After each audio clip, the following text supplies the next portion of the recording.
members of our staff, some of whom are required to use the public transportation system. When the item of reports from committees is taken, I will bring to your attention a few items that I want to address. Minister Samud, I recognize you sitting in a seat other than your own, and all the members who are going to speak today whose seats have been adjusted to maintain social distancing. It's not necessary to ask permission. I recognize you from where you have been required to sit. Statements by ministers. Announcements. Laid on the table of the Senate today are the following: annual reports and audited financial statements of the Electoral Commission of Jamaica for the years 2017 to 2028 and 2018 to 2019. Annual report of the National Rapporteur on Trafficking in Persons for the period April 2018 to March 2020. I take it that those reports were sent in soft copy. Does anybody have hard copies of them? Could I have hard copies of the reports, please? You had anything else to add, Madam Clerk? That's it.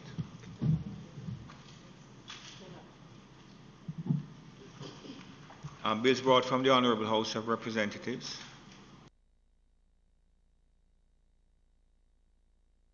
The following is a message from the Speaker of the House of Representatives to the Honourable Senate. I have the honour to advise the Honourable Senate that on the 28th day of April 2020, the following bills were passed in the House of Representatives.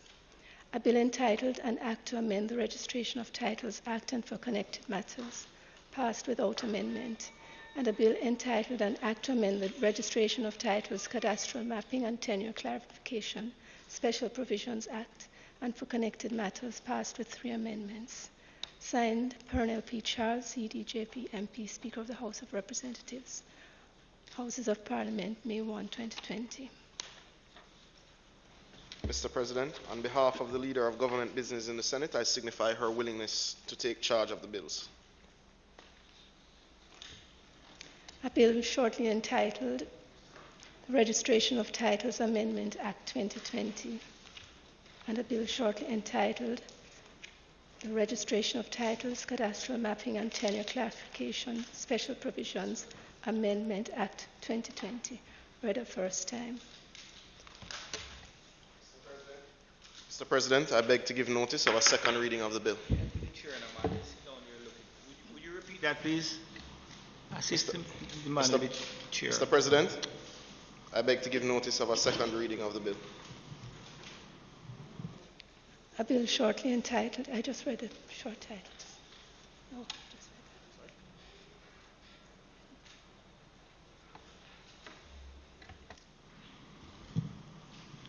that. Yes, Madam Clerk.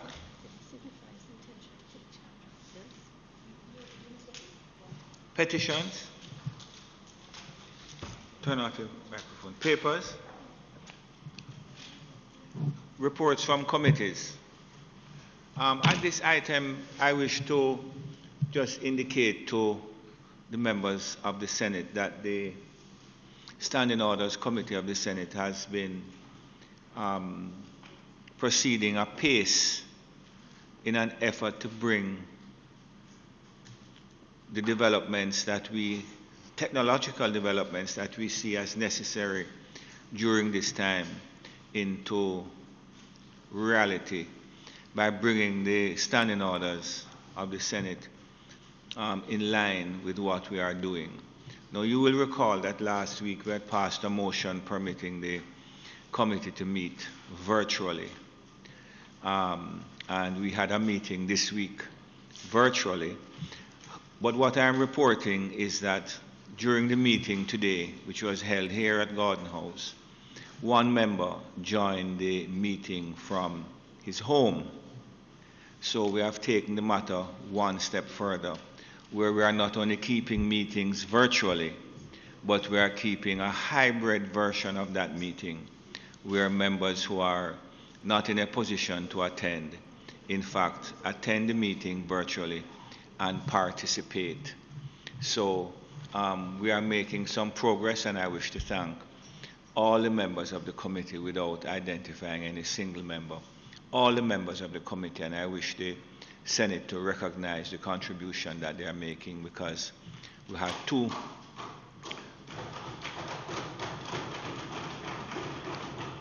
two meetings last week, and we have had 2 meetings again next week, and it is anticipated that that regime of 2 meetings a week will continue apace until we get in front of this curve. Thank you very much. Notices of motions given orally.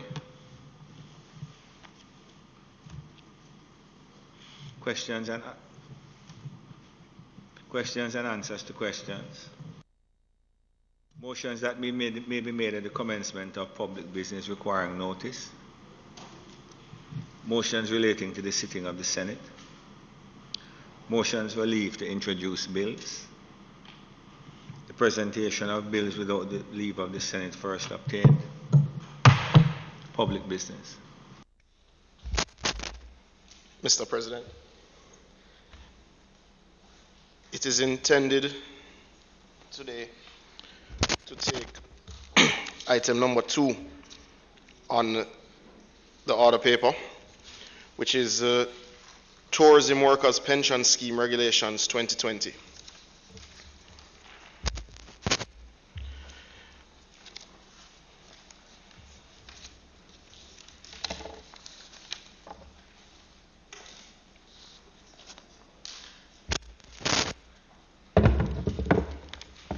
Minister, this is a resolution, Tourism Workers Pension Act, the Tourism Workers Pension Scheme Regulation 2020, correct? Correct, sir. Thank you. Proceed, please. Mr. President, I rise to present the Tourism Workers Pension Scheme Regulations 2020 to this Honourable Senate for its approval. Thank you, Lord.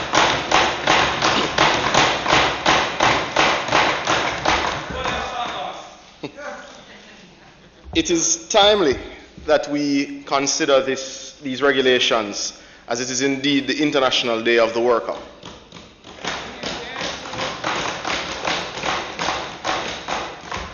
You will be speaking for years from that position. The government and indeed the Ministry of Tourism is committed to improving the welfare of our hard-working tourism workers who have given their lives to building the nation's tourism sector. In this time of unparalleled uncertainty, it is important that the country and indeed the workers within the tourism sector be made aware of the following actions being taken by the government of Jamaica to safeguard their well-being.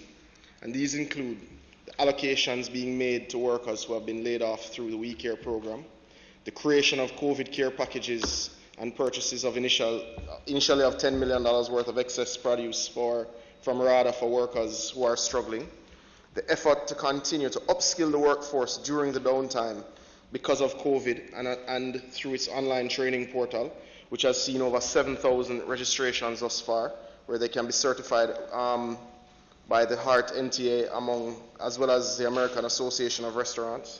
There is also greater focus being placed on getting workers trained through the JCTI. The government has gone further to safeguard the well-being of the tourism linkages to help farmers who have supplied the hotels for so long to connect them with the retail channels using the Alex platform. The Ministry of Tourism has indeed even spent an additional $10 million to increase the access of farmers through purchase of laptops and internet connectivity. Mr. President, this is just an example of the care being shown for those who work directly and indirectly in this industry. Today, we focus, however, on the Tourism Workers Pension Scheme Regulations 2020. This pension scheme is critical in doing and putting forward the improvements of the well-being of our workers. The Tourism Workers Pension Scheme Regulations 2020, made under Section 22 of the Tourism Workers Pension Act 2019, after consultation with the Board of Trustees of the Tourism Workers Pension Scheme and the Financial Services Commission. The Tourism Workers Pension Act, as we will recall, came into effect on January 31, 2020. Members should note that prior to this pension scheme being brought forward, just over 5,800 tourism workers, or indeed an approximate 3% of those directly employed, had pension coverage. The Board of the Tourism Workers Scheme have done the preparatory work to enable the scheme to be operationalized, Mr. President. They have procured the services of a fund manager and a fund administrator for the scheme, and these regulations mark the final hurdle before tourism workers will be able to join the scheme. Mr. President, these regulations are succinct and detail how an employed tourism worker and self-employed tourism worker can become members of the Tourism Workers Pension Scheme. It also details with how a member may benefit from the augmented pensions benefit which is contained in the Act. The regulation contains four clauses, and two schedules, and I will explain them. Clause 1 states the title of the Act, and it is the Tourism Workers Pension Scheme Regulations 2020. Clause 2 details how employed tourism workers pension scheme enroll in the pension scheme. All tourism workers who would like to become members of the scheme must apply using the form set out in Schedule 1 of these regulations. Clause 3 details how self-employed tourism workers become members of the pension scheme. They apply to join by using the form set out in Schedule 2.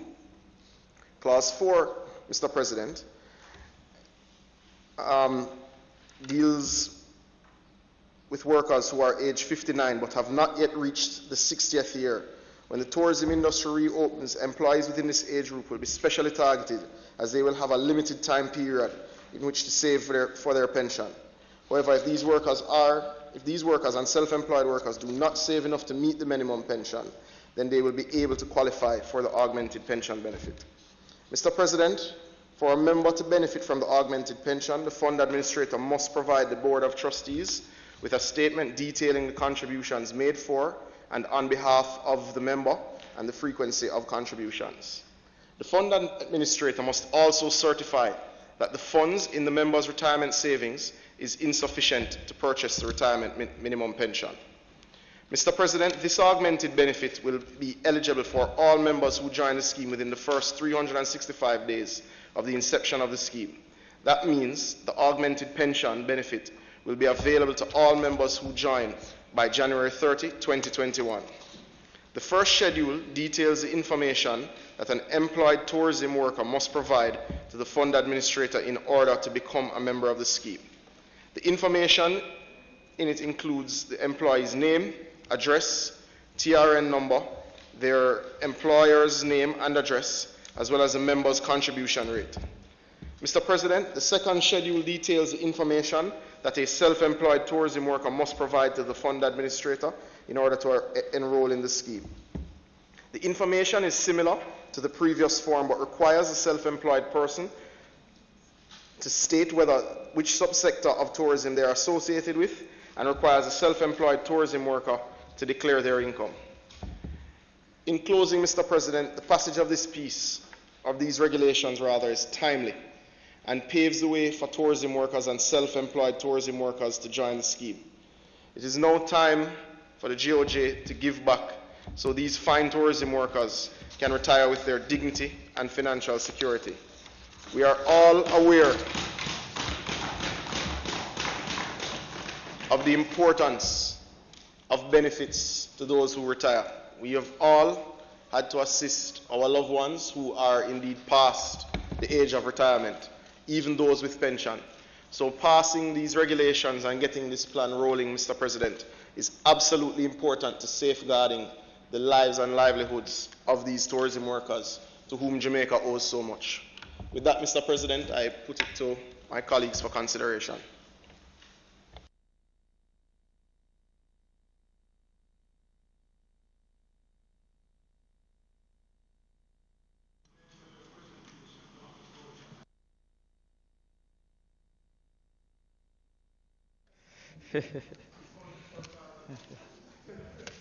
And yours don't have to go with your girth.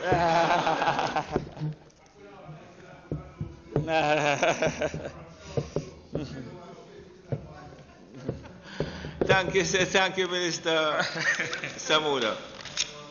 Senator Crawford. Yes, Mr. President. Well, Mr. President, I'm a little nervous because we played rough this morning. I hear you say that we don't have to go with Senator Lambert Girth. You never had to repeat. Height. You never had to repeat it, you know. You could have make it just pass on the outside. No, because everybody hear what you said, sir. Because, I mean, you owe us a drink after this. Sir, it is with deep trepidation that I speak today because I'm fearful of what the future holds and the unpredictability in which we are approaching.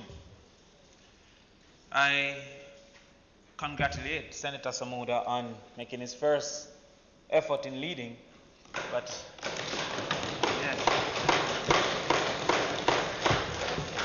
okay. Yeah, man. You see, when we could travel, I was traveling a lot. Now that COVID ground those with and without visa, I am here all the time, you understand? But I disagree with one premise that Senator Samuda put forward, that this is an appropriate time. I think this is not an appropriate time because of the uncertainty that we face. I can't see how we can agree that this is an appropriate time when we cannot define in our minds at what point we start the 365 days.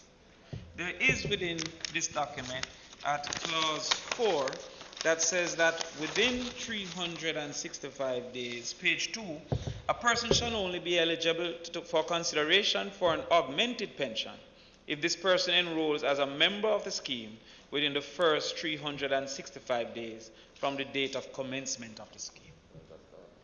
So the question I'm asking therefore is, how do we predict the date of commencement when at this time tourism is basically brought to its knees? Of the 160, the 20th of January. So it suggests that somehow we assume that all tourism workers eligible will be back in position by the 20th of January 2021. This is against every single estimate that I've seen. It might be that some of our hotels might be open, we pray. But definitely it won't be at a level of performance that all the workers will be present. So therefore there will be, 160,000 persons are directly employed. This scheme is not only for the directly employed. This also includes the indirectly employed. And so 160,000 directly employed, I'm using Minister Bartlett's numbers, 170 employed and 130,000 are laid off. Only 40,000, and I'm assuming those are some security, some grounds, upkeep, etc., etc. Some senior managers, maybe some purchase, some accounting clerks, but the vast majority are currently laid off. And not only are they currently laid off, none of us are able to predict when this will change. I myself tried to write a document on the estimated time, and my best case scenario was June 2021.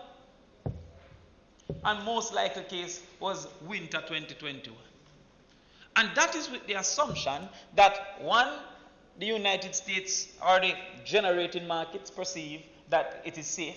So the person must perceive that his home is safe before he start to consider traveling. And also must perceive that where he is going to is safe. And if you look at the trajectory, and if you take the argument of the Prime Minister, that we may all catch it at some point, that made me very anxious. Because if it is that we may all catch it, then the longevity of COVID being with us suggests that the host destination, meaning Jamaica, in the perception of the tourist, will be dangerous. And at that time, how can a hotel reopen, or how can it take on all its workers when persons, maybe we might be on a blacklist if we don't get quickly to a point that we have control over this COVID in our country? Because no country would re-import, send its visitors to a place that have high infection rates at the time.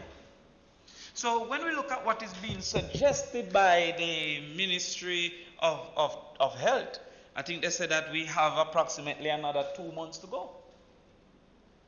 The Ministry of Health. So before people even start to consider, before maybe the United States agencies lift up a ban on travel to Jamaica, before Canada, who is saying that they don't expect to even free up their people before they get a vaccine, before the generating countries allow people to come to Jamaica. Best 2 more months. So that is May, June, maybe July. Now, analyze that a person don't normally travel immediately. He says Jamaica is available, and so he then starts to look into the possibility of travel. So he then forms an intention to travel. We will be in a very competitive market space as it relates to trying to have people choose Jamaica as a destination. You see, what has happened, Senator Longmore, is that very unusual.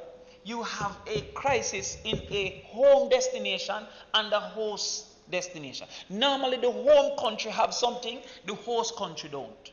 Or the host country have something, the home country don't. So in 9/11, no bombs were in Jamaica. In hurricane, no hurricane was in New York. What we have now is simultaneously. And so what is going to come out of this is that Italy will be in the market, France will be in the market, Spain will be in the market, because the entire world is affected. The norm is that if Jamaica is affected, we are in the market and the others are on average just maintaining what they used to do. But the response of all these countries to say, come to our country, and further to say, stay in your country, will cause for a great competitive space. The United States, I'm sure, will be saying, why not go to Florida instead? Why not go to Hawaii? After 9/11, Hawaii was about 52% increase in American visitors going to Hawaii, because it was the patriotic thing to do. I'm sure Jamaica will say, take a home vacation. And I'm hoping the Caribbean will come together as well and say, travel to countries within the Caribbean before we go out.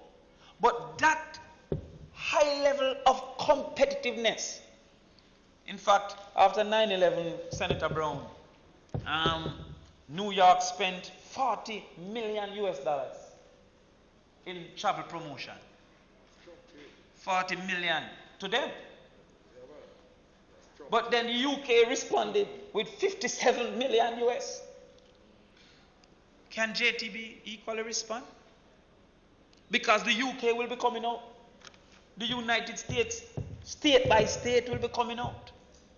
And so how do we predict the response when we hear that 20% unemployment is in the United States, an increase? Is that what it is, Senator Hart? And that they expect a slowdown in the world economy when tourism is a luxury spend? I'm trying to say that if we are assuming with this bill that the workers will be able to get in by January 2021, it is an unlikely assumption. If they will even know if they're still a tourism worker by 2021, it's an unlikely assumption. And if we are to say that even the indirect, like the craft vendor, who we currently don't have a plan for. I was listening an online interview with Minister Bartlett, and Dan Jackson Miller, Mrs. Jackson Miller asked him a question to say, what of the craft vendors? And his response was that they're going to have a marketplace he always speaks about it. It is called the artisan village.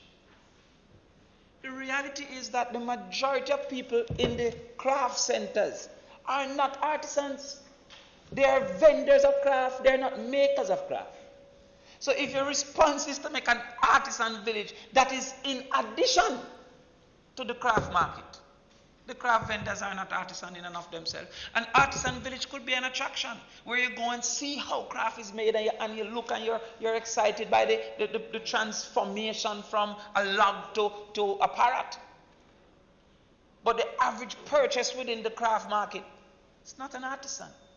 So by the time they must get catch up, by the time the bus operators must get catch up, this might not be the time.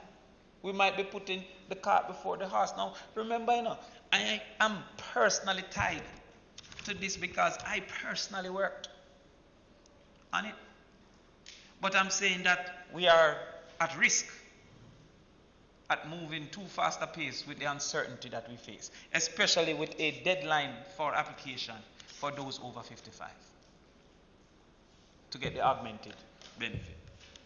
The second reality is that we do not know if they can afford. The affordability is now a new question. Sorry? Over 51? Over 59? Over 50? I think, but isn't women... Okay. I think the women were earlier than the men based on the... But we can... But basically, I say some people. To their retirement. And if I remember clearly, the men had 5 years longer than the women. We can go into it. Is it so? Lambert, am I correct? Okay. All right. But you accept the point I'm making, that there is a segment that has a deadline that we cannot predict they will be able to reach or meet. Good. The second reality is the affordability. You see, COVID-19 has created some suffering, but it has also uncovered some. It has uncovered some suffering because the average income of the tourism worker could not sustain them for a week. Once them have 1 week off, they were in situations that them can't survive basic food and can't wait till this assistance reach. They're getting anxious, they're getting angry. And not only that, many of you don't recognize that the tourism man not only look forward to his salary, him look forward to the gratuity. Even sometimes more than the salary. And there are some hotels that allow tipping, him look forward to that even more than the gratuity. So when you think a tourism worker is possibly now not getting 8,500 and possibly not getting 20,000 because of the other aspects. But what will be the new gratuity? Because remember, the gratuity considers number of people, and the gratuity considers the average daily rate, how much they pay. It is without doubt that there will be high discounts for daily rates, average daily rates, because price will become a fundamental basis of competition when everybody is in the market. So therefore, the discounted average daily rate and the expected reduced occupancy rate are going to make the gratuity be almost nothing. So therefore, can they still afford 3% in this, Minister Bartlett called it Generation C, the COVID generation. Can they afford that 3%? And is there inequities that should have been removed but is now being unsurfaced by COVID? Like, for example, why are we still taxing their gratuity? Shouldn't we be considering now to remove that tax on the gratuity portion? On the gratuity portion. Shouldn't we be considering now something that I've long been lobbying for a specific tourism minimum wage? Going into this time of uncertainty for the worker, that's what the good senator says. But the tourism job is a kind of a, for example, if you're a waiter, and I was a waiter once, when I was in school. If you're a waiter, you can't just leave a table till the table finishes. You can't say, you know what, it's 5 o'clock, I work 9 to 5, I have to leave.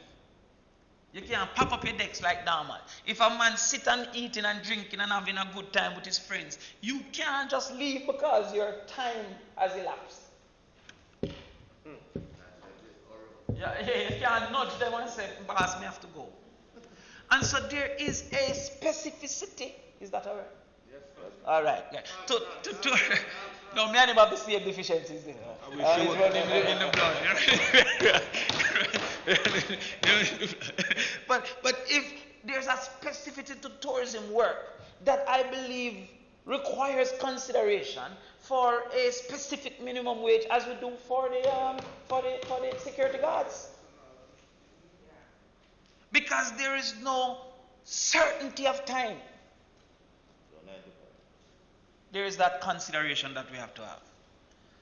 Should this bill be reviewed to include unemployment insurance? Because at the point that you're unemployed, should there be something that you can get some lump sum? Because, you see, not everybody wants to depend on the government, but not everybody can. Understand, $2.8 billion was set for set cash. Yeah? And it says you'll get $9,000 every fortnight, up to $54,000. $4,500 a week. But, I mean, if you look at the facts, say minimum wage is more than half a minimum wage. So them give a grant. But this can only give 50,000 people maximum. The maximum number of persons that can receive set cash with the 2.8 billion allocated is 50,000. Minister Bartlett says direct layoff is 130,000. So therefore, 80,000 cannot be considered. But not only that, Minister Bartlett says that it also includes red cap and other tourism. And then Minister of Finance, Minister Clark, he says not only for tourism, if you have a factory that lay off, anybody that lay off is for workers that have been laid off. So therefore, just tourism, eat up that have 80,000 left. Take away on that. Last. And Lambert did say this 4 or 5 is immaterial, it might can't sustain a man per week. But I'm just saying that the majority will have zero. So should any pension plan, now that we have seen, now that COVID has uncovered, my brother Senator, looking sharp as always. Yeah. He told me we're getting suits and I'm going up there as soon as this place open up. But yes. But I wonder if you listen to what I'm saying. I'm saying that this pension fund should have, now that we have been exposed to the reality, a basis upon which a drawdown for insurance, because the hotel sector is one of those so susceptible to shocks, Senator Hart. It's a little bit more susceptible than the manufacturing. It's a little bit more susceptible. The first place lockdown, I can tell you, is hotels. You know? The first people feel the impact was the hotels. Because when I send down some product, them said, no, we have to take it back. Understand? So when I say that within what we discussed, there was, I had to dump some. There's some food laws that you won't understand. You understand? You can't just take things and give. You don't understand it. Yeah, you discuss it already. But there's some labor laws that I don't understand. That's just life. You know? But reality of the situation is this. We did not consider a portion or competence for this pension fund that it could make a insurance, unemployment insurance proportion. Coming back, how do we deal with, and I look in this in the registration, how do we deal with the person who's on contract? Because I don't see anything to indicate if you're a contract worker. Under the? And if you're a seasonal worker? Yes, let me indicate. No man, I took your point as well that it is in the act, but Lamy is saying that the form says yes, it does. My apologies. Full-time, part-time contract. So how are we now going to deal with the contract and the seasonal workers going forward in this time? Because there are going to be some of these small hotels that don't recover. There are going to be some of these small dependents, these small self-employed people that can't maintain some of them staff. And so what is going to happen going forward is with the fear of the cost, some people might want to move to more contracts so that we can shift quickly. I might want to move to shorter term contracts so that we can shift quickly. I can tell you as a man who's going through it now, I have to call Lamy, I have to call some people. Next time I'm going to call you, you're an expert. Say, how we can lay off some people? How long we can do for? I was told 140 days, 120 days. 120 days. And this is the maximum you can do. And you're trying to survive. Because if this thing got to 240 days, then we have to pay them to let them off. No, these are not decisions. Just to be clear, Senator Brown was advising you as to how to lay off your people. No, he was advising me on to not go to jail. No, but Mr. President, I can tell you right now, it's not a comfortable conversation to have with your staff. It is not. But when you, like myself, move from 400 to 70 per week, you have to decide on having a conversation.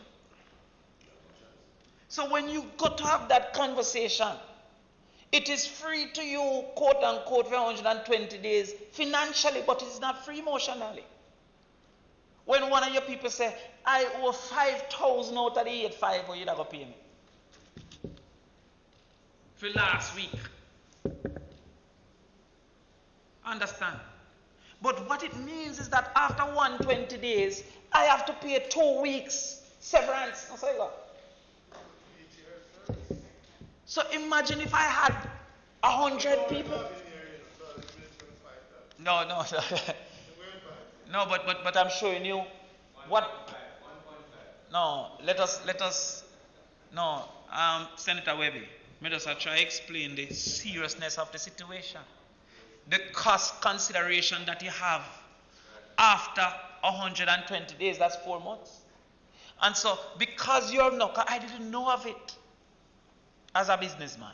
But now that you know of it, it might make some business people say it's smarter to give a 4 months contract than a 1 year. So run rise up. And it's not a point of water more raising. No. No, but But you know, understand the dilemma that the two sides face. Understand the dilemma that the worker face, having already been sent home in a time of need. I don't know how much Jamaicans. Listen, we pay fortnight. The workers have been asking for weekly pay. Because everybody over shopping, everybody doing all kind of things. Now, in a time that he need to buy up things for the curfew, you imagine if he's told him can't come back. But I'm saying that contracts might change because you might want to not have a 8,500 bill. No. Because these are things where you think of, The only thing that make a man's conscience intervene is the thought of it in the first place. It just don't act or you act. But you're not going to make yourself bankrupt. And if a man have 50 people waiting for COVID to end after 120 days, he might be. He might. So I'm saying maybe we have to review how this works. We also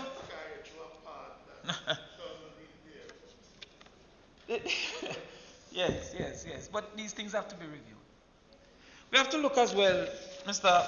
President, on what we are recognizing here as a mandatory 3% for the employee. But to my memory, we still haven't identified if it is mandatory for the employer. It wasn't in the original bill that the employer was mandatory. I think that an excuse was offered that if you're self-employed or something like that.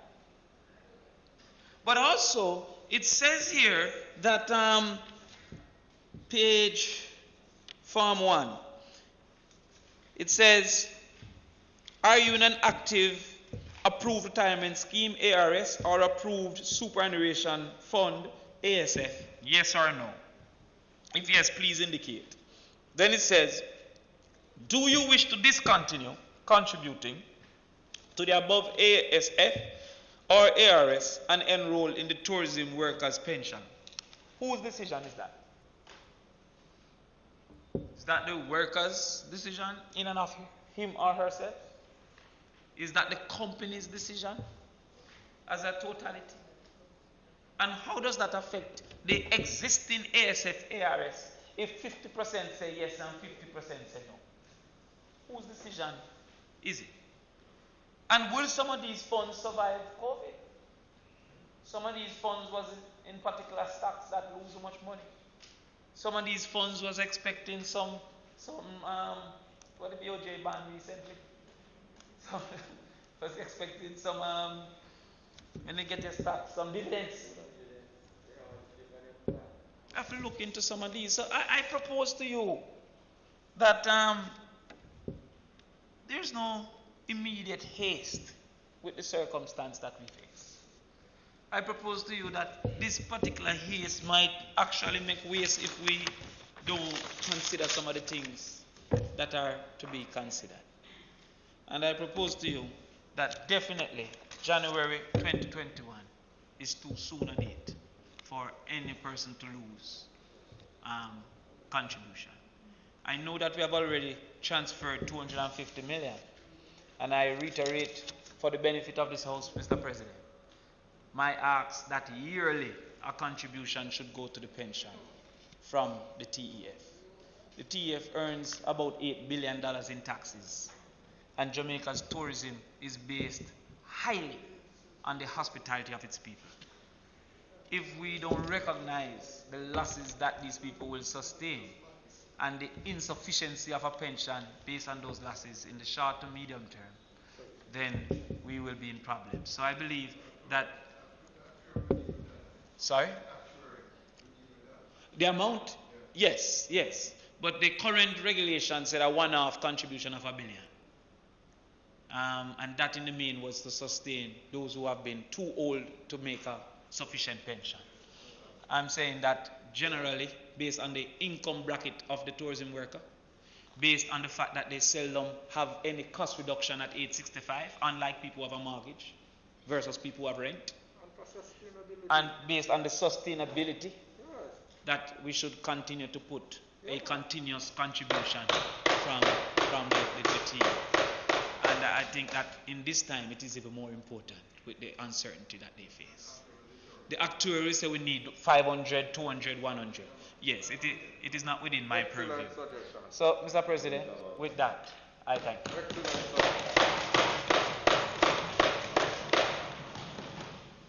Thank you, Senator Crawford, and particular thanks for staying within the time of a...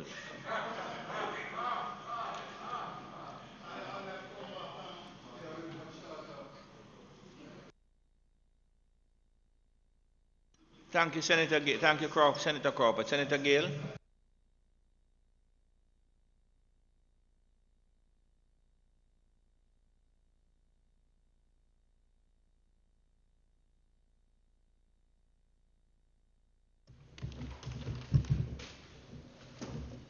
Thank you, Mr. President.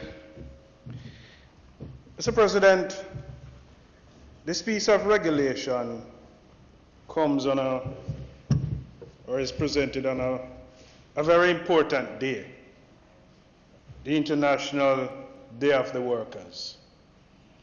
And I want to use this opportunity today to commend and congratulate all workers globally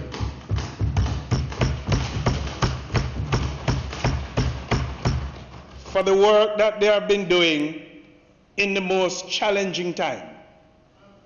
And I say that because some of the workers that weren't recognized as being essential is now of the forefront of being essential. Some of the lowest paid workers in this world, some of the most depressed workers, some of the workers who would have been working under the most precarious conditions of employment are now at the forefront and the safeguard of protecting this world. And we owe it to recognizing these workers. Secondly, I want to make the point that there was a time that occupational safety and health in the workplace was not recognized. Today, because of COVID-19, occupational safety and health is a priority in the workplace.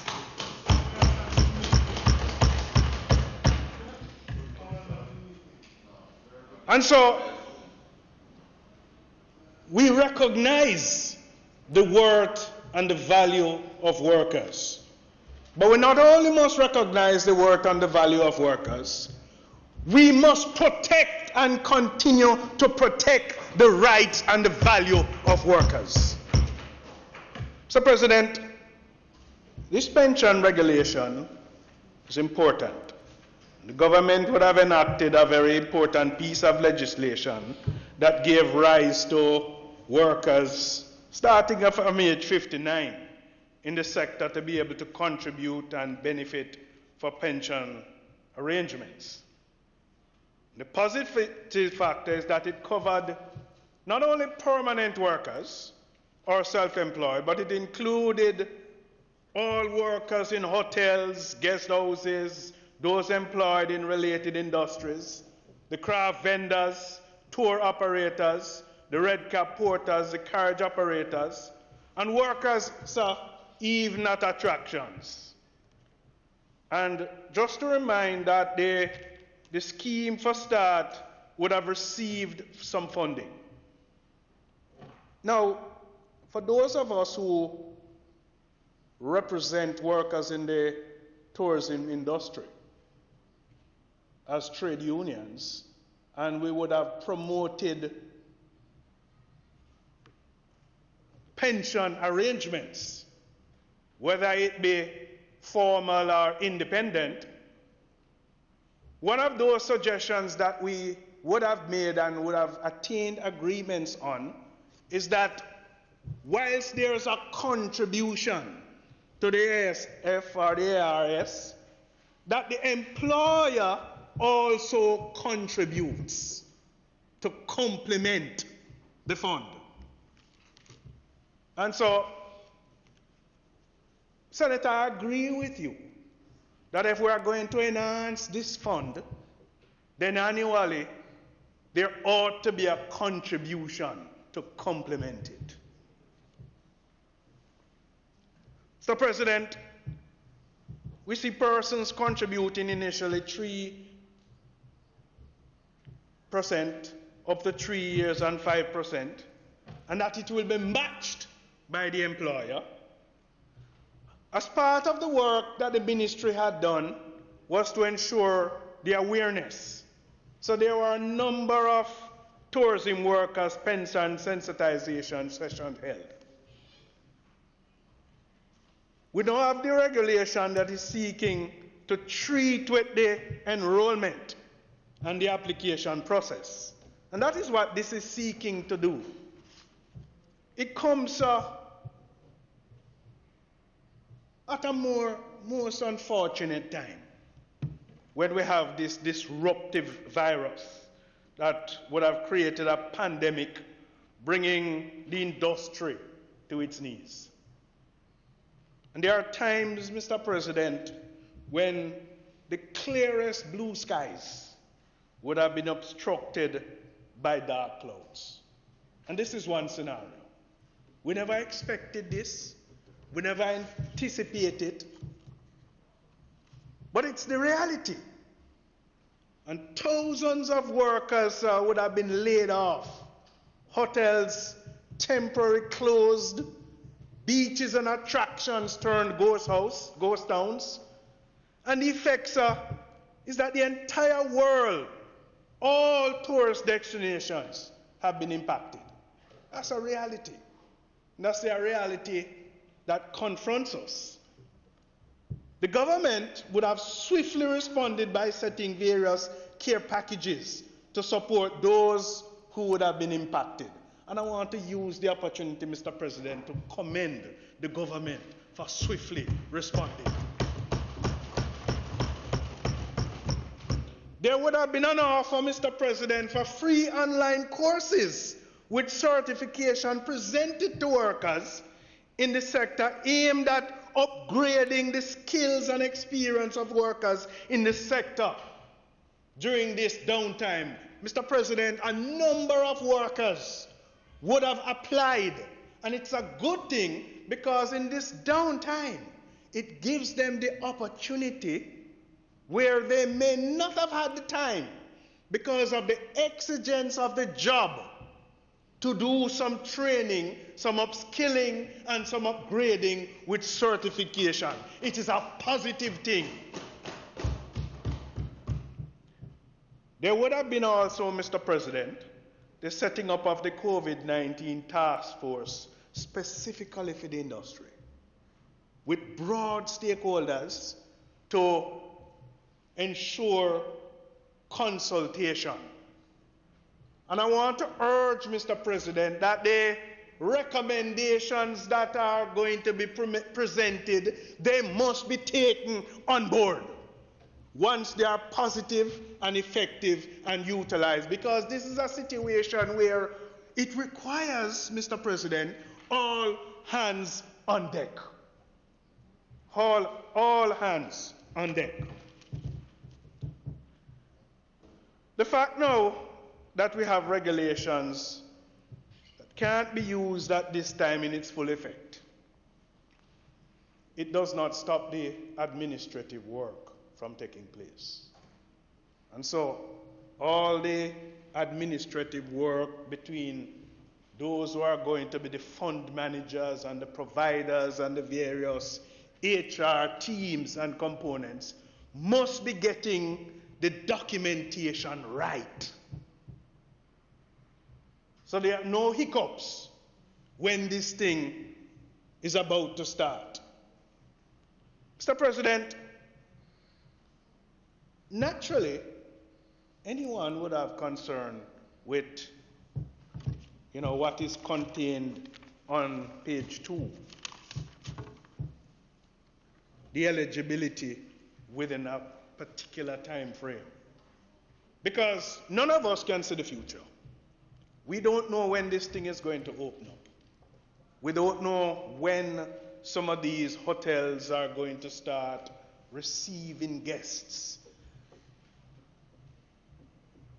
And Senator Crawford, some of my members have expressed the concern that, when I start up, if I can afford to contribute, because my first port of entry would have been to pay off what I owe. So it's a legitimate concern, and it's a concern that is going to be expressed by workers.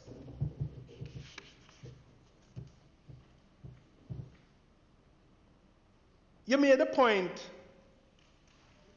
in regards to the tax on gratuity. For a hotel worker, there are certain things, that hotel workers who they are committed to the industry. Whether they move from one hotel to another, they are committed to the industry. And it's one of these set of workers that we have, that we must commend them because of their commitment and sense of purpose to the trade. but there are some things that they are desirous of. They have always asked for a pension scheme. They have always asked for housing for hotel workers. And it's something that, as a country, we must ensure that we provide affordable housing for hotel workers. But one of the things that is critical to a hotel worker, even more than the pay, is that they look forward to the gratuity. Because they know that, the gratuity is based on the attendance of guests. And sometimes some of them can't even know how many guests turn up to the hotel, but they see the hotel full. And so there's that expectation. But the gratuity to them is seen as an incentive. And so as trade unionists, some of the things we normally promote is that try and minimize as greatly as possible the tax on the incentives. Or eliminate it. And I know that those who are employers in the room or those who represent employers are not inclined. Or may not be inclined. Senator Hill, I don't know why you're looking at me like that. Now I want to treat with the question of you raise the unemployment insurance. And it's something that has been talked about greatly and would have been effective under these types of conditions. But Senator Crawford, what it means for unemployment insurance, is that in some jurisdictions the workers contribute to a fund.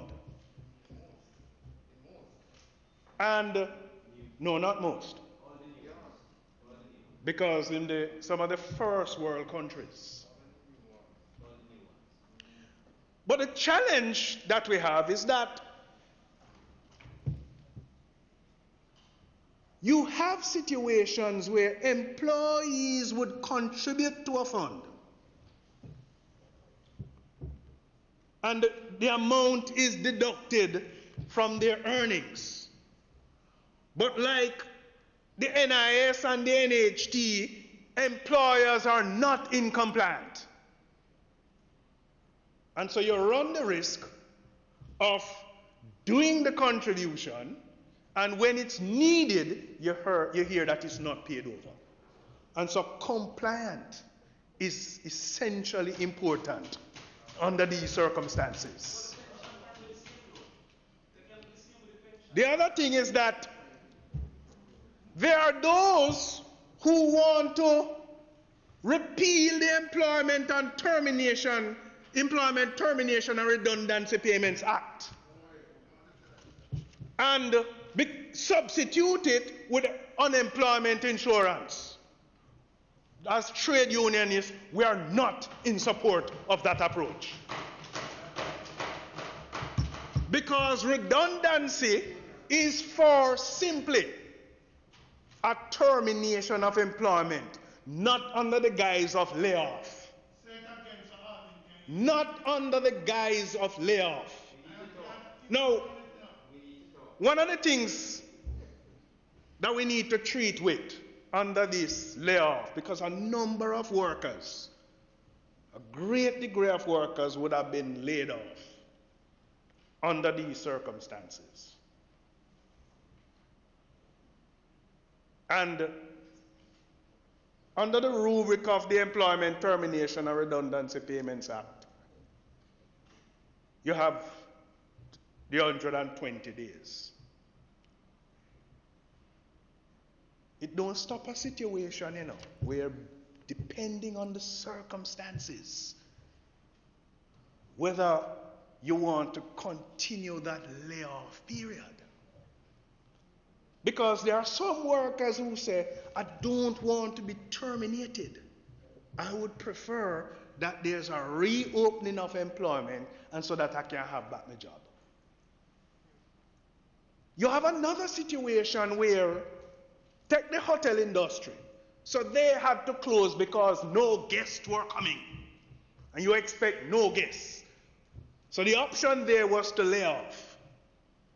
But there are some entities that the business is still opening and still satisfying the need of the public. And they have advanced to laying off the workers. And so you want to ask the question, Mr. President, why those entities who still continue to serve, still continue to have long lines and profit, and they have laid off the workers?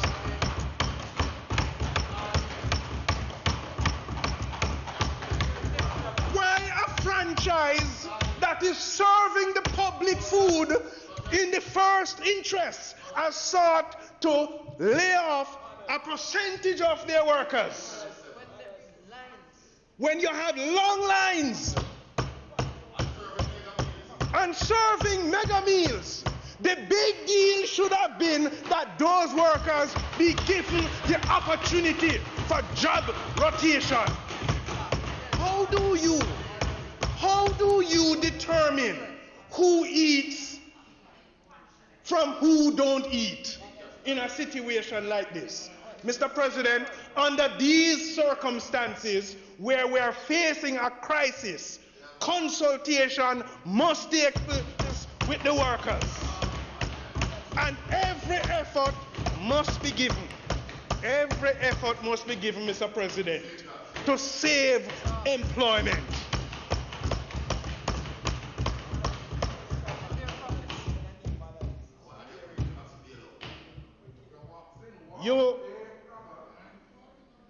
You, Senator Crawford, you made reference to the question of having these short-term contracts. Short-term contracts only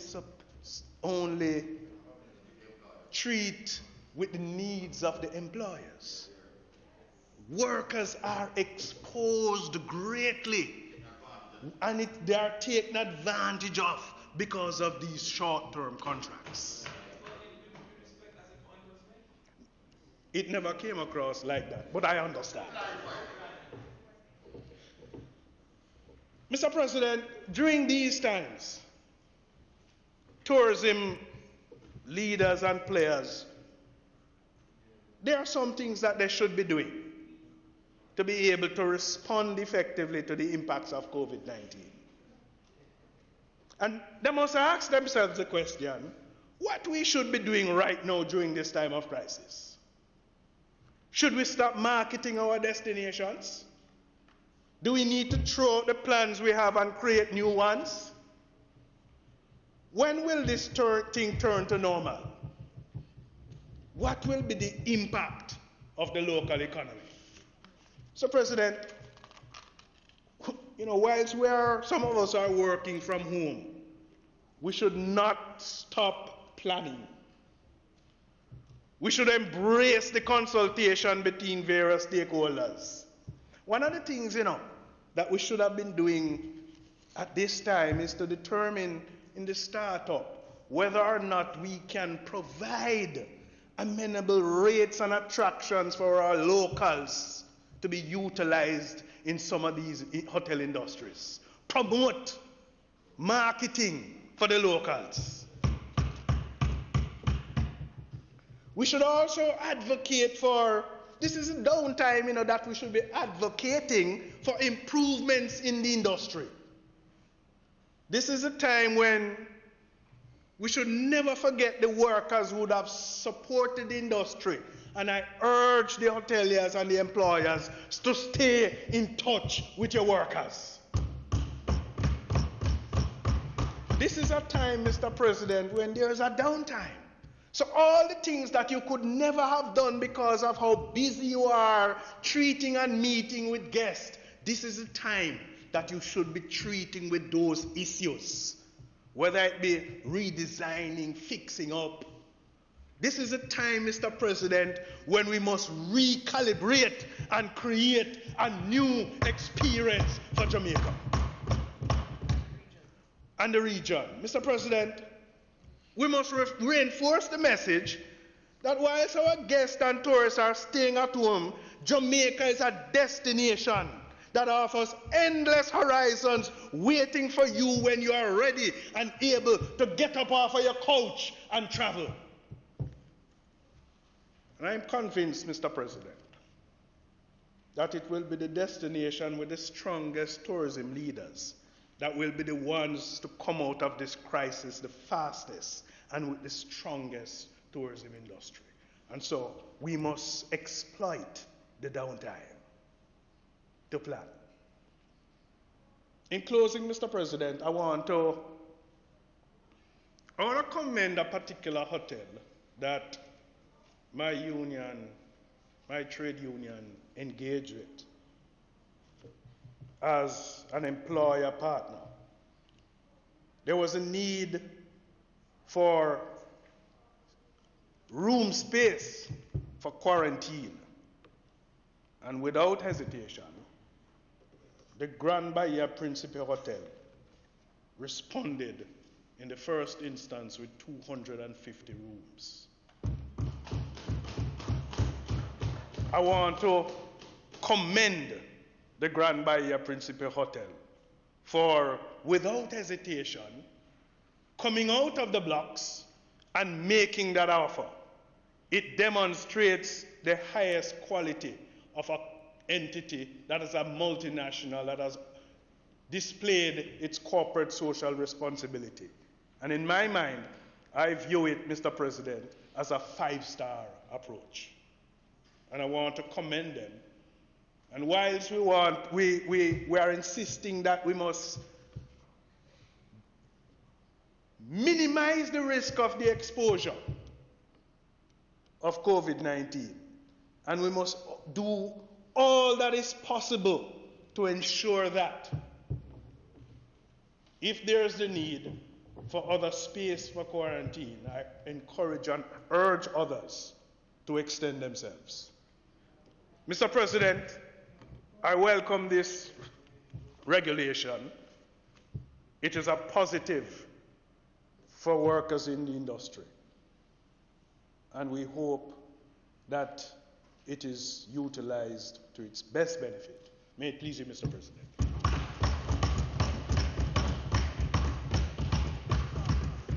Thank you, Senator Gale, and for sticking within the half an hour. No, get out of here. Thank you, Senator Gale. Senator Horton.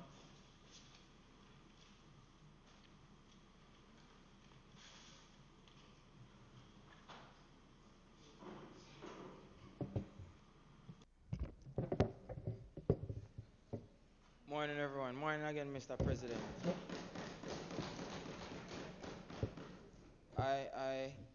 I'm very happy at the place we are in terms of our frame of mind that we need to evolve.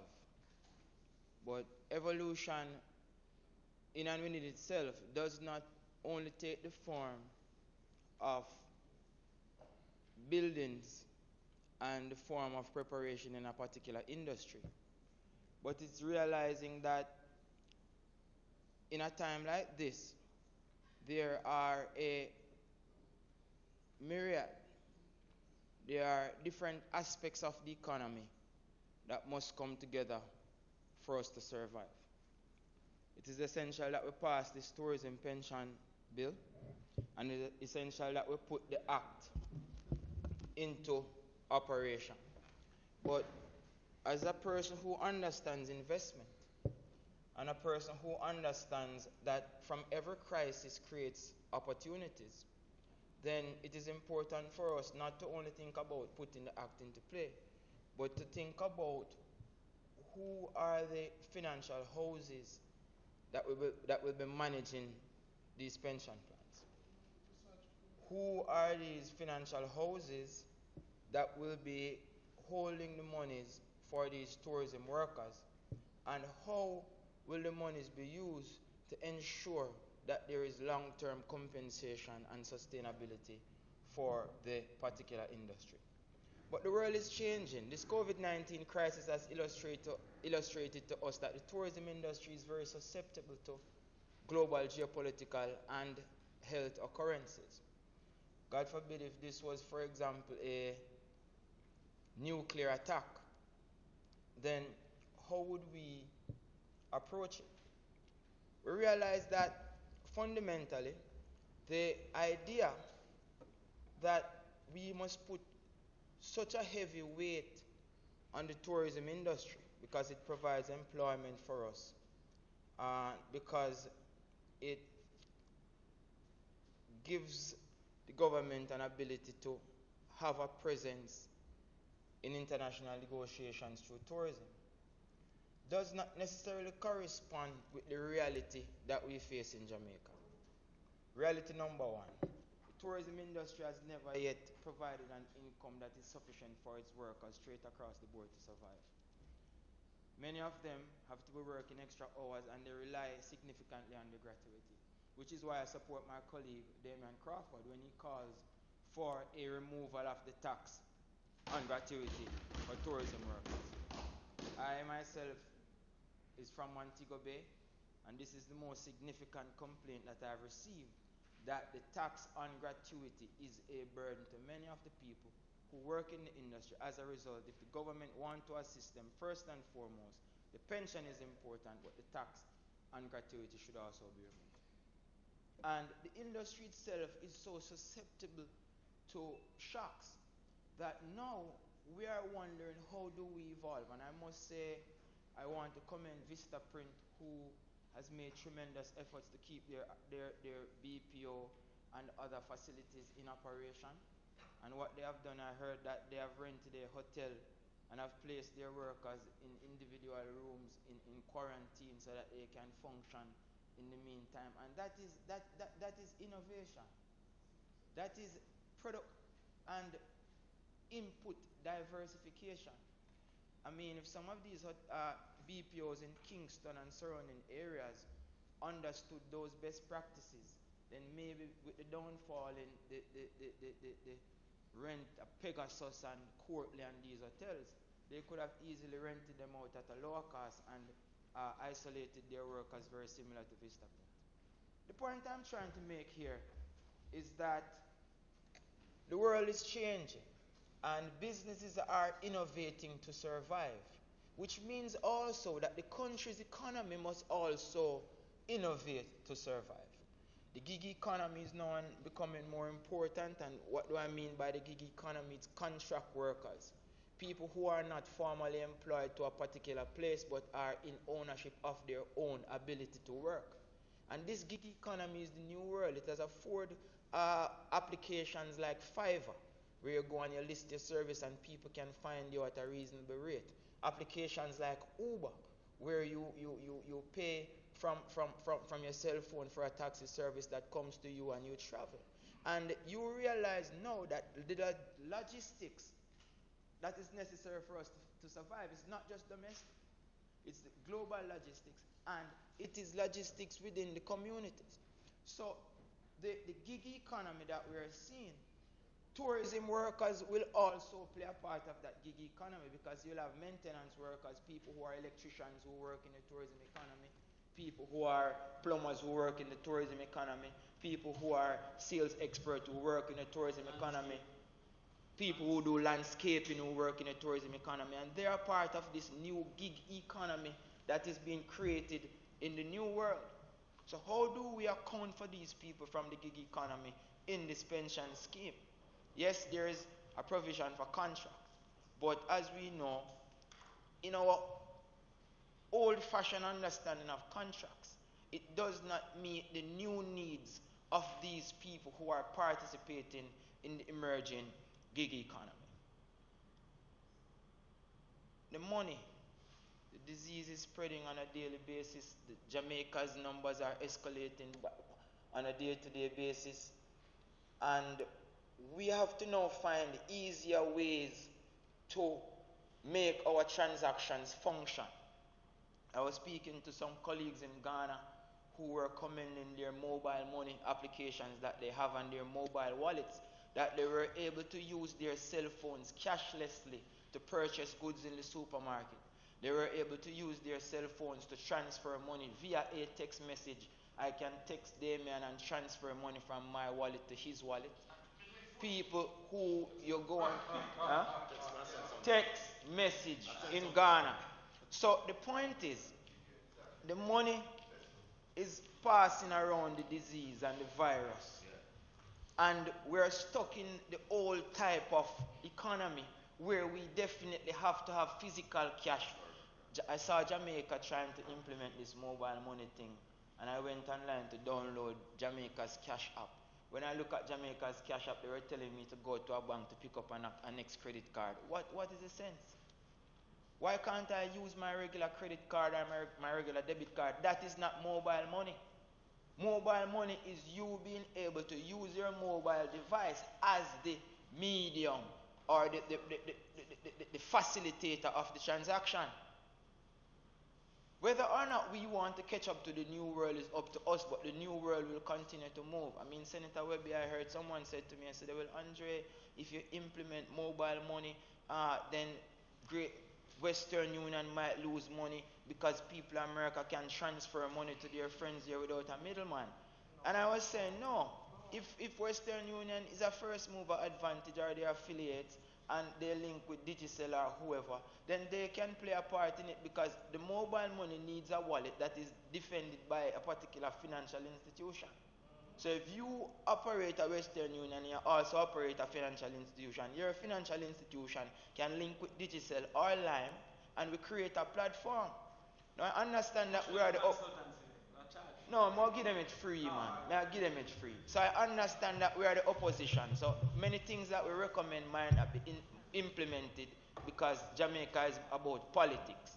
But the world is changing and things are evolving. So I won't move the motion. So I will ask one of you on that side to move some motion that will be relating to minimizing transaction costs, implementing smart technologies that can ease the burden of transactions on the Jamaican citizens, and implement a solution system where I don't have to be sanitizing my hand every time I take a money from someone. I don't have to sanitize my hand every time I take the money from the ATM machine. That is old-fashioned type of economics. The new world now requires solutions and systems that are helping us to integrate in the modern technology. The fourth industrial revolution is upon us, ladies and gentlemen. And the COVID crisis is now giving us the ability to understand that people want to stay close but far apart. And solutions that allow us to interact even though we don't come together will be the premise of the new world. And we want to make sure that as a government, as a Senate, we make recommendations to make the lives of Jamaicans more comfortable. I have to make these recommendations because it is important. Africa has been using this mobile money platform for over a decade now, and it has been improving. African countries, Ghana, those countries, and they have been successful at it. And it has been the avenue through which also, not only through which transactions are made easier, but the avenue through which a lot of poverty alleviation programs, the part benefits. If someone, for example, has a mobile wallet and they have to pay fare from where them live to go collect $3,000, by the time reach back at them yard, the money done. If you were able to transfer the part money in a mobile wallet, simple maths.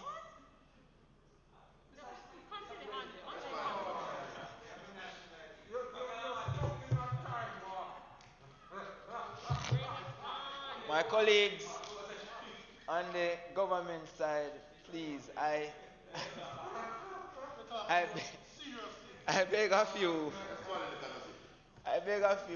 have compassion, care, and concern, not just about the handout, but have compassion, care, and concern about finding processes that will make our lives easier as a people. And this is a part of it. Financial inclusion. Financial inclusion of our most vulnerable. Financial inclusion of our most isolated. Financial inclusion of our most marginalized. can be addressed if we find a platform that will allow us to do business very simple. The idea that we want to move the economy forward mainly by just implementing consumption side policies in a supply side crisis is going to put us on the back foot when the crisis ends or when it calms. A supply side crisis, if we take a demand oriented approach towards fiscal policy, boosting demand without the necessary increases in supply, in a supply side crisis, then we are going to find ourselves on the back foot when this crisis cools down or when it's over. The crisis has led to a fall in supply straight across the board. And I'm speaking about this because we tend to focus too much on the tourism industry that is too vulnerable. So it is our aim to help you to understand that there are vertical diversifications that is taking place in the BPO that is allowing them to twin with the tourism sector through innovation. And I made an example of Vista Print, that the hotels are now being used as a housing for them. So that is innovation. The hotel owners get paid, Vista Print business carry on. That is vertical innovation, that horizontal innovation. Of course. So innovation is happening whilst we speak. So it is important for me to continue to explain to you where we should be going so that we can understand how best to continue to innovate and share best practices from the beautiful city of Montego Bay with the rest of the island and the world. So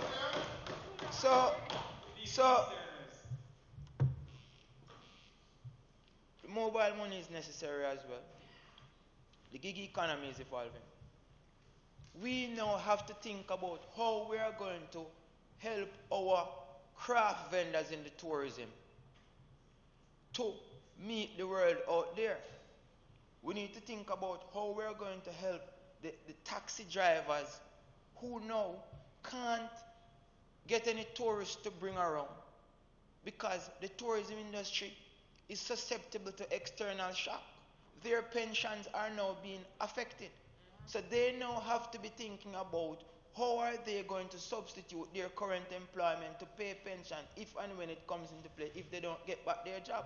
Which is why we speak so much of the new gig economy that is allowing people to own their own labor, but to supply this labor to a company on a platform which in whatever time span, 1 hour, 2 hour, 1 month, 2 months, a year, a contract does not have a specific timeline.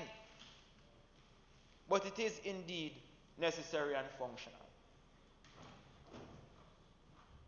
Jamaica has the ability to increase its level of economic growth beyond the average 1% that we've faced over the last 50 years. I agree that the tourism industry is important, but I also agree that we need to understand how the tourism industry is now being diversified. How hotels and restaurants, because they are classified together when we group them as sectors, how hotels and restaurants can now diversify to maintain the livelihoods. And the first thing we need to do if we want to maintain social distancing is to prevent the transfer of cash from one hand to the next by implementing a. So the very same way we had an emergency motion for us to stop price gouging, I want one of you to move an emergency motion for us to right away move towards increasing the level of cashlessness in the Jamaican economy. I thank you, Mr. President. I thank you. Thank you, Senator Horton.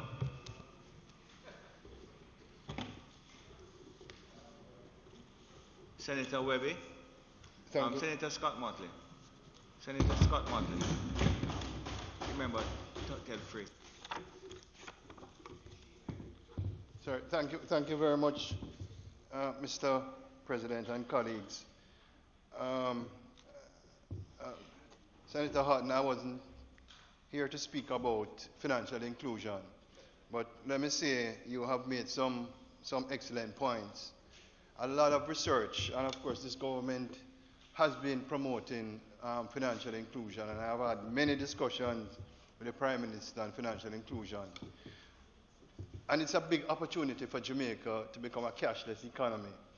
80% of Jamaicans are unbanked or underserved by the banks.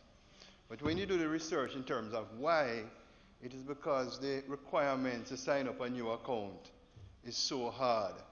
And that is because of anti-money laundering and so. So maybe what we need to debate is how can we have a certain level in terms of an amount in account. And I'll pick a number, let's say 100,000.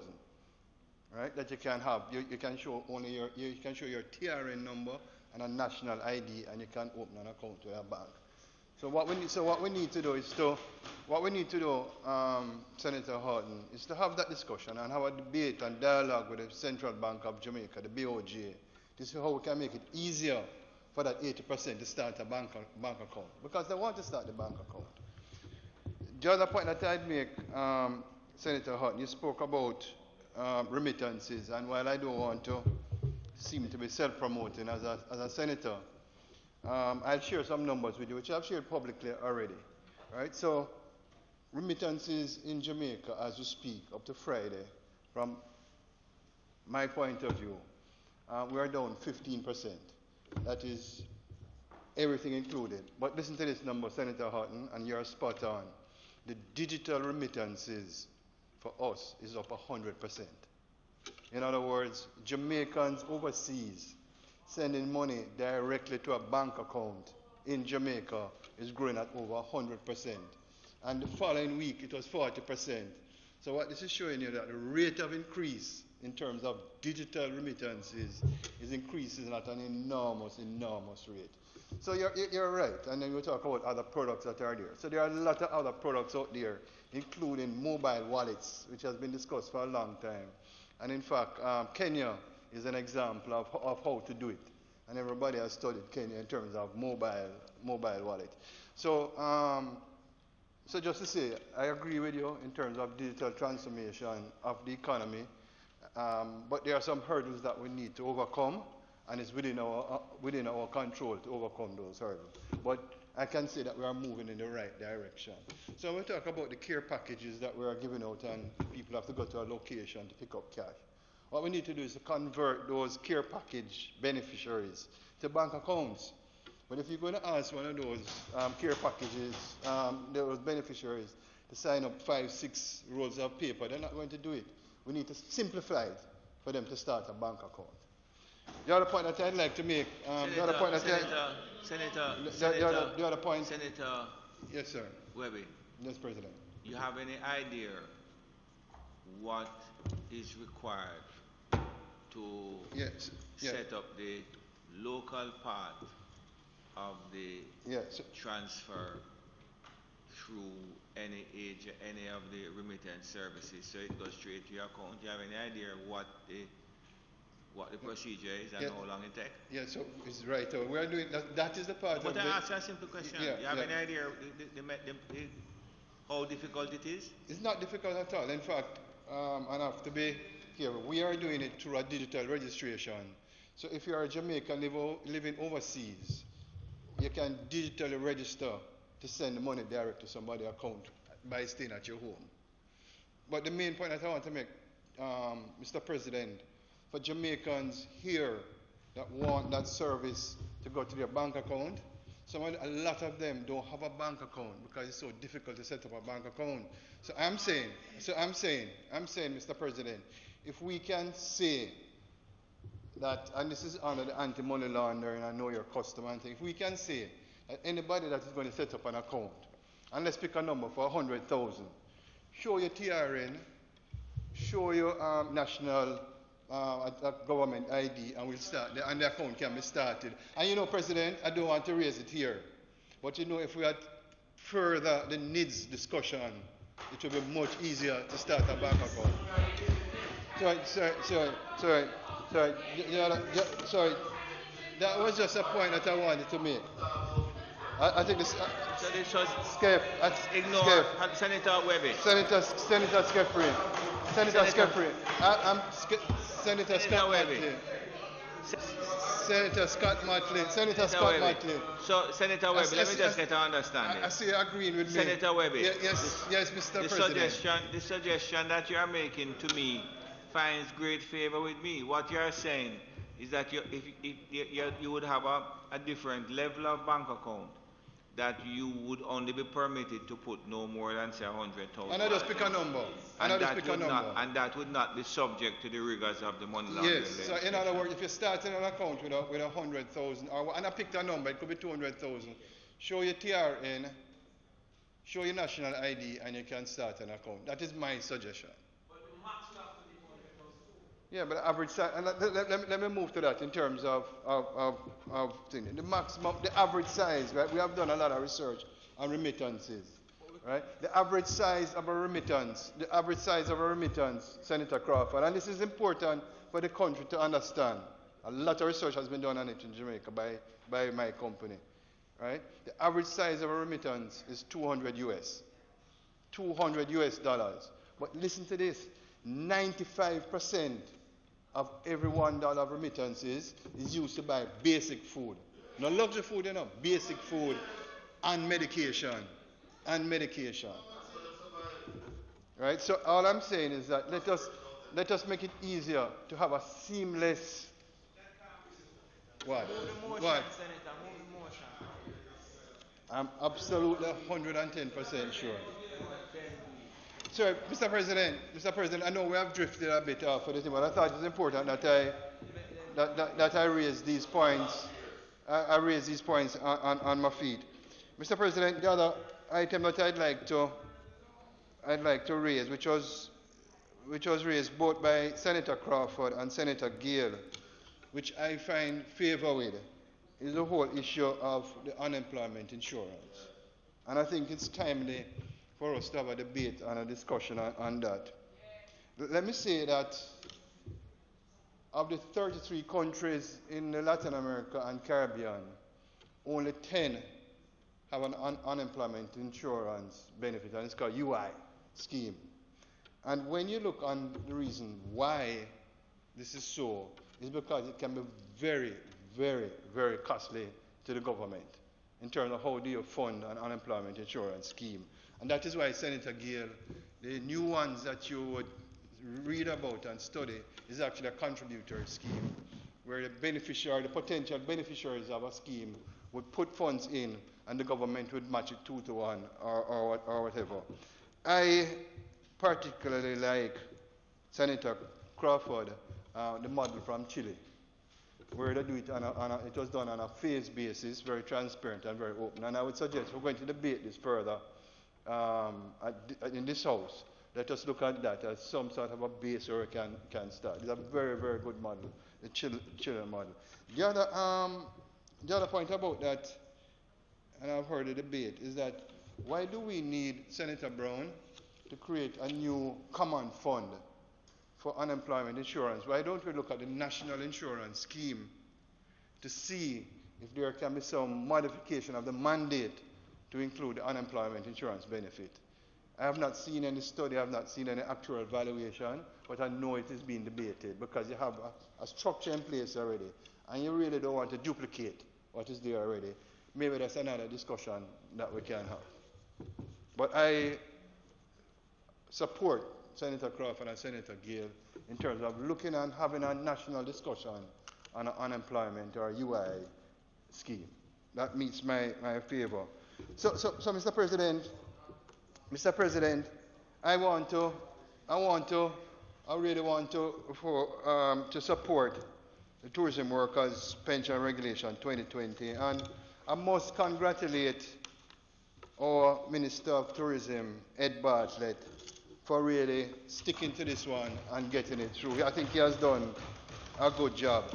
You know, when we were debating last week or the week before, I made the point about the tourism industry, and I think I referred to it, Senator Horton, as the concentration risk. But another way of looking at it, which is so, right?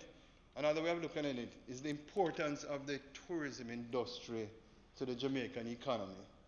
I've had discussions with many, and we see the Senator Crawford, the impact it has had on the farming, including the egg farmers and other farmers, that when there's no tourism, the extent on the small man in Jamaica is horrendous, right? And what this is saying is that the regulations for pension workers is so important to be put in place as quickly as possible. You know why? Because they are the reason why Jamaica tourism has done so well. You can have the most beautiful place in the world, but if you don't have the people with that passion and that love, you're not going to have a good industry. And that is why I want to use this opportunity, because I'm on my feet, to salute every worker in the tourism industry for their excellent work. And the pension that we're about to approve for the regulations is very much deserved. I want to raise another point, Mr. President. In my research, and this might sound, I use numbers a lot, that based on the research done by the Financial Services Commission in December 2018, I suspect it has not changed that much, right? Only 9.5%, Senator Lambert, of the labor force participated in a pension fund arrangement. 9.5%. And I think in future, Senator Skeffrey, we should have a discussion of how, as a country, we're going to try and increase that 9.5% to a much larger figure. And I want to throw something that might be controversial this morning. Are the BPO workers in a structured pension scheme? No. Maybe that's what we should be looking at. How can we ensure that the 43,000 people working in this industry can be secured for a future after they have worked so hard in their retirement? And it's something that I'm throwing out. Before I sit, Senator Crawford, when I was listening to you, and I listen to you always very carefully, it sounded that you were losing hope in terms of timing and the future. But let me tell you something, boss. This too shall pass. God is good. This too shall pass. And we need to put ourselves in a position, and our mindset, because sometimes you need hope, that this too shall pass. God is good. And that's how, as a public sector, as a private sector, we need to plan our future. Senator Houghton, you raised the point about the governance and the fund managers. I've looked on that very carefully, and I think they have done a very good job. So the fund manager is Sagicor, and the administrator is Guardian. So once you see a separation of the fund manager's role and the administrator role, that's a good structure for governance. And when you look at pension funds all over the world, those who have good governance in place show a much higher return, as much as 30% higher than those that do not have good governance in place. Obviously, Senator Houghton, and you're a numbers man and a businessman, obviously the investment policy as created must be approved by the trustees and must be fully transparent to everybody on the pension scheme. So, Mr. President, in closing, I really support this. I think this is a good moment where our hard-working, dedicated, passionate tourism workers will, for once and in the future, have a secured pension fund that they can be at peace as they retire. Thank you very much, Mr. President.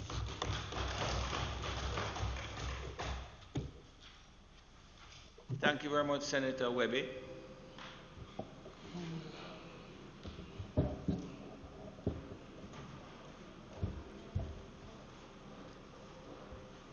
Senator Brown.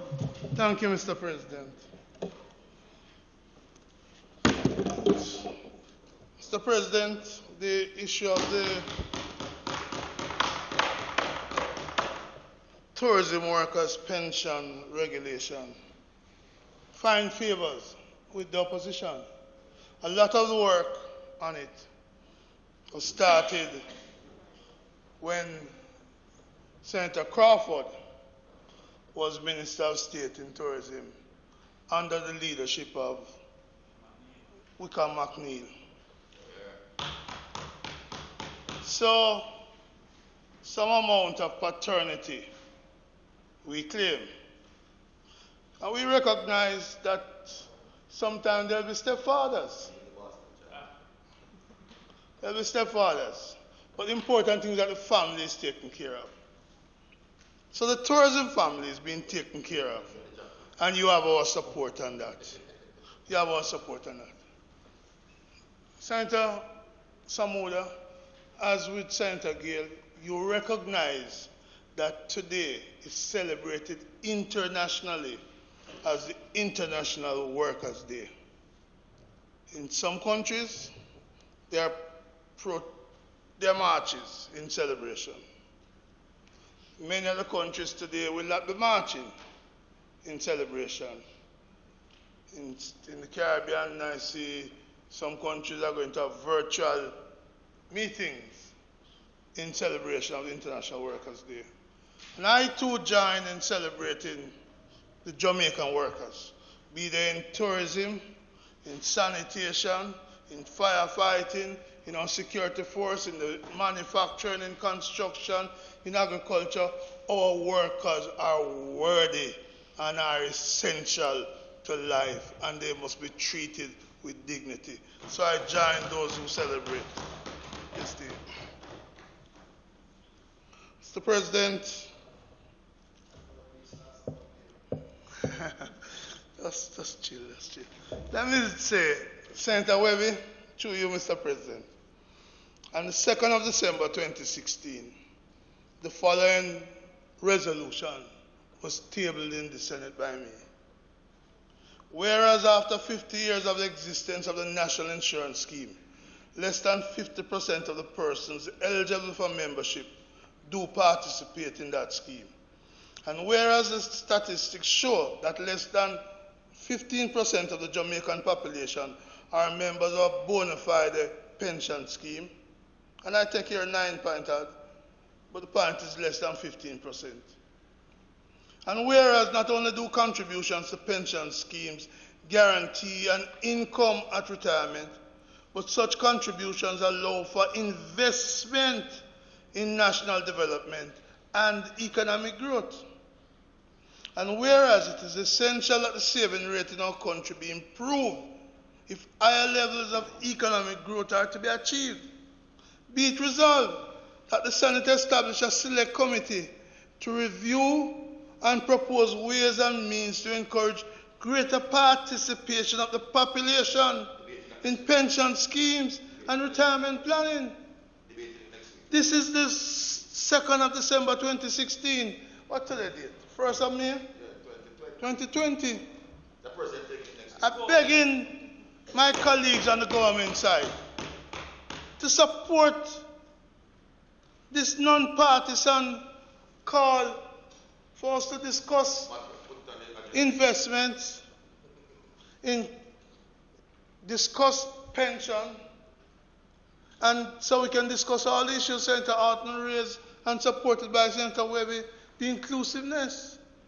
Here is a proposal by me coming from the opposition to say, let's discuss it. And then I'm told, Mr. President, all the opposition is oppose. We propose. And this is why I'm going to say here that the inclusion of former Minister Wickham McNeil in the visioning of a future tourism recovery is welcome. Or if the government itself, in recognizing the task force for recovery from COVID, are thought fit to include representative of the opposition.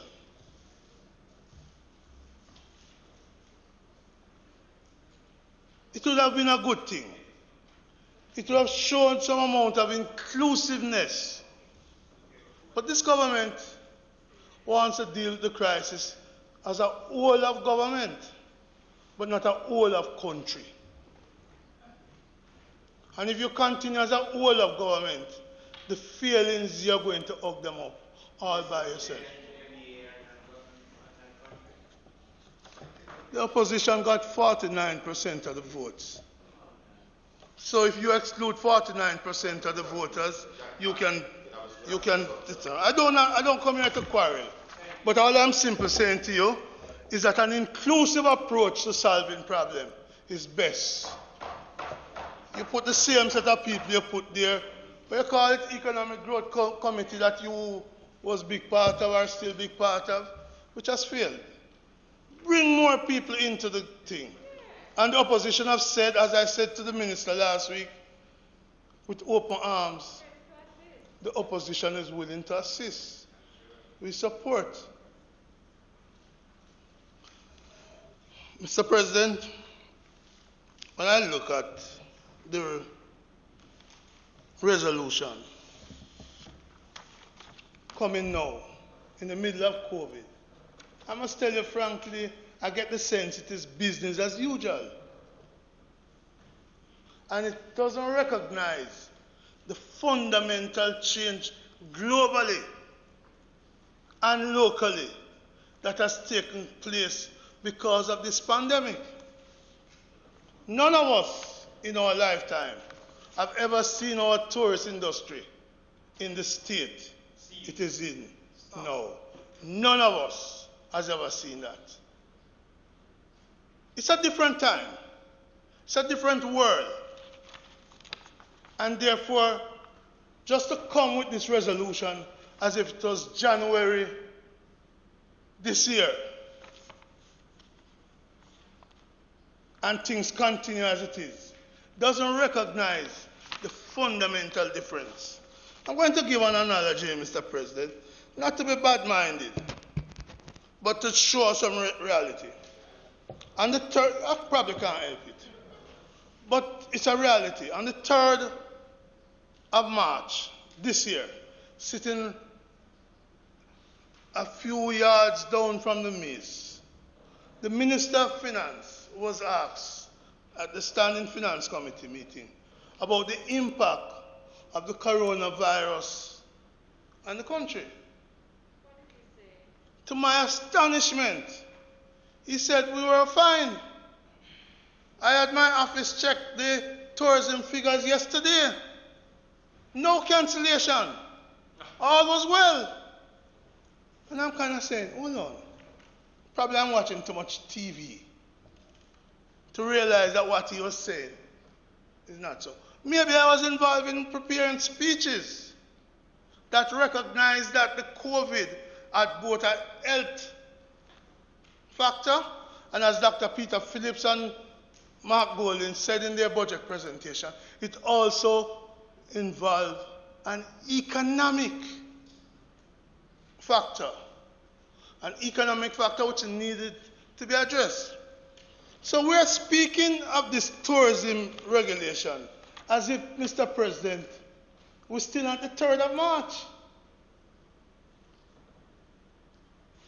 What I'm calling for, my friend Senator Samuda, is for us, Senator Webby, for us to reimagine tourism post-COVID-19. Let us reimagine tourism. Let's take some simple things. Right now, well, let me just say why we should reimagine it. Tourism depends on airlines. Airlines are crashed right now, losing big times. Social distancing will be part of the new airline industry. Taking out the middle seats, so you will have less passenger. Wearing masks from Europe to Jamaica on a long trip. In other words, there's going to be a new reality, just like after 9/11. Yes, we survived, but this is on top of 9/11. The cost of traveling is likely to increase. So when people begin to say, we're coming to Jamaica, they're going to start by saying, what is the price?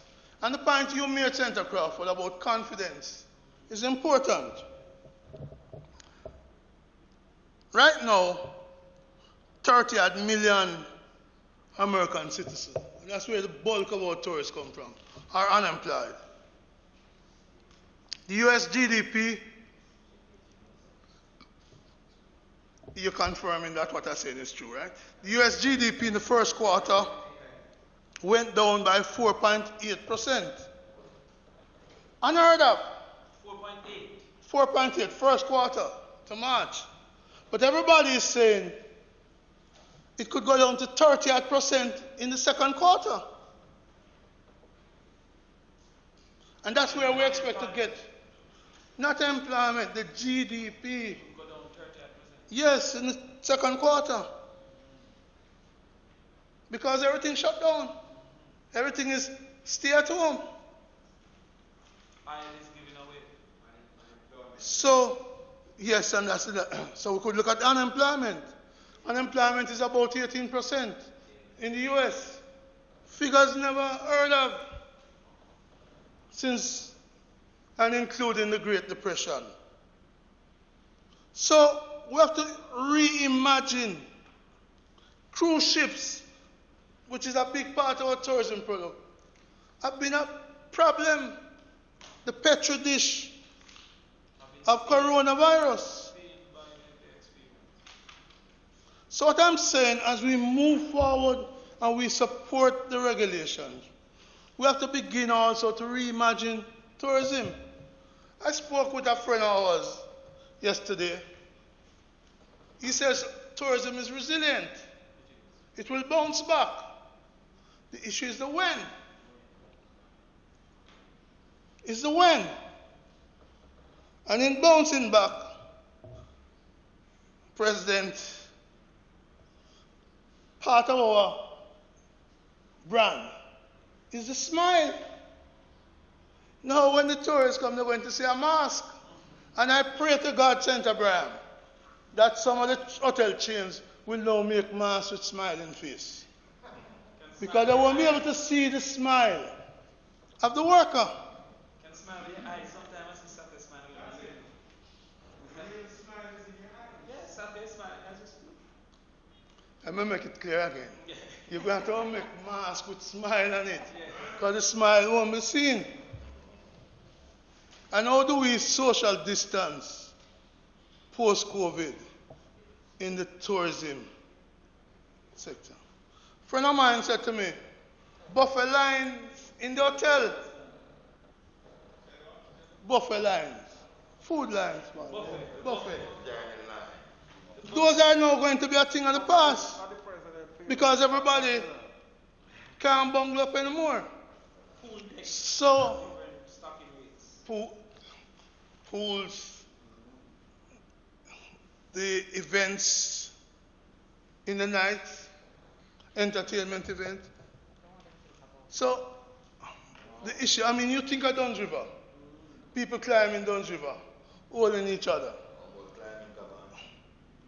The reality is, we need to pause a little and reimagine, and tour bus as well. We have to pause a little and reimagine what the tourism sector will be like post-COVID. And how soon it can come back. And that's something I am urging us to do. It makes no sense we say this is going to open back on the 1st of June. We're not playing that line. We have to face some reality. This COVID-19 has done significant damage to the Jamaican economy. If you have any doubt about that, just read today's Gleaner. Foreign exchange flow under pressure. Dollar its new low. That's today's Gleaner. Battered in April. Car dealers looking for tax relief. So they used to pay taxes, they're now saying, give me a break. JMEA calls for more targeted concessions. Mothers lockdown coming for 30 days. Mothers the rest of them. Yeah. Deep down, we need to admit and confess that the country is in a significant crisis. I said the budget was killed by COVID. President said it too dramatic, Lamy. But I understood from then that the budget had died.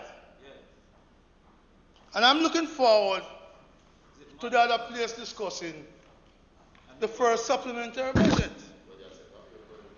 I'm looking forward to see the impact on revenue of all of these things that has taken place. In other words, it called for calm, objective assessment of the economy. A lot of small businesses have gone under. I welcome the $10,000 relief. It's welcome, but it's far from what will be needed. Maybe more than can be afforded down the road. But somehow we have to find the will to assist the most vulnerable in our society. Again, Senator Samuda, when the 2017 Survey of Living Condition came out, it revealed a high level of poverty, increase in poverty. We have not been privy, I suspect the cabinet has, to the 2018 figures. And I hope the cabinet will reveal the 2018 figures. But even the 2018 figures was good. The 2020 reality of 500,000 people applying for compassionate grants and other grants reveal that the poverty level in the country has gone up significantly in recent time. And remember, those are the ones who act the technology, you know.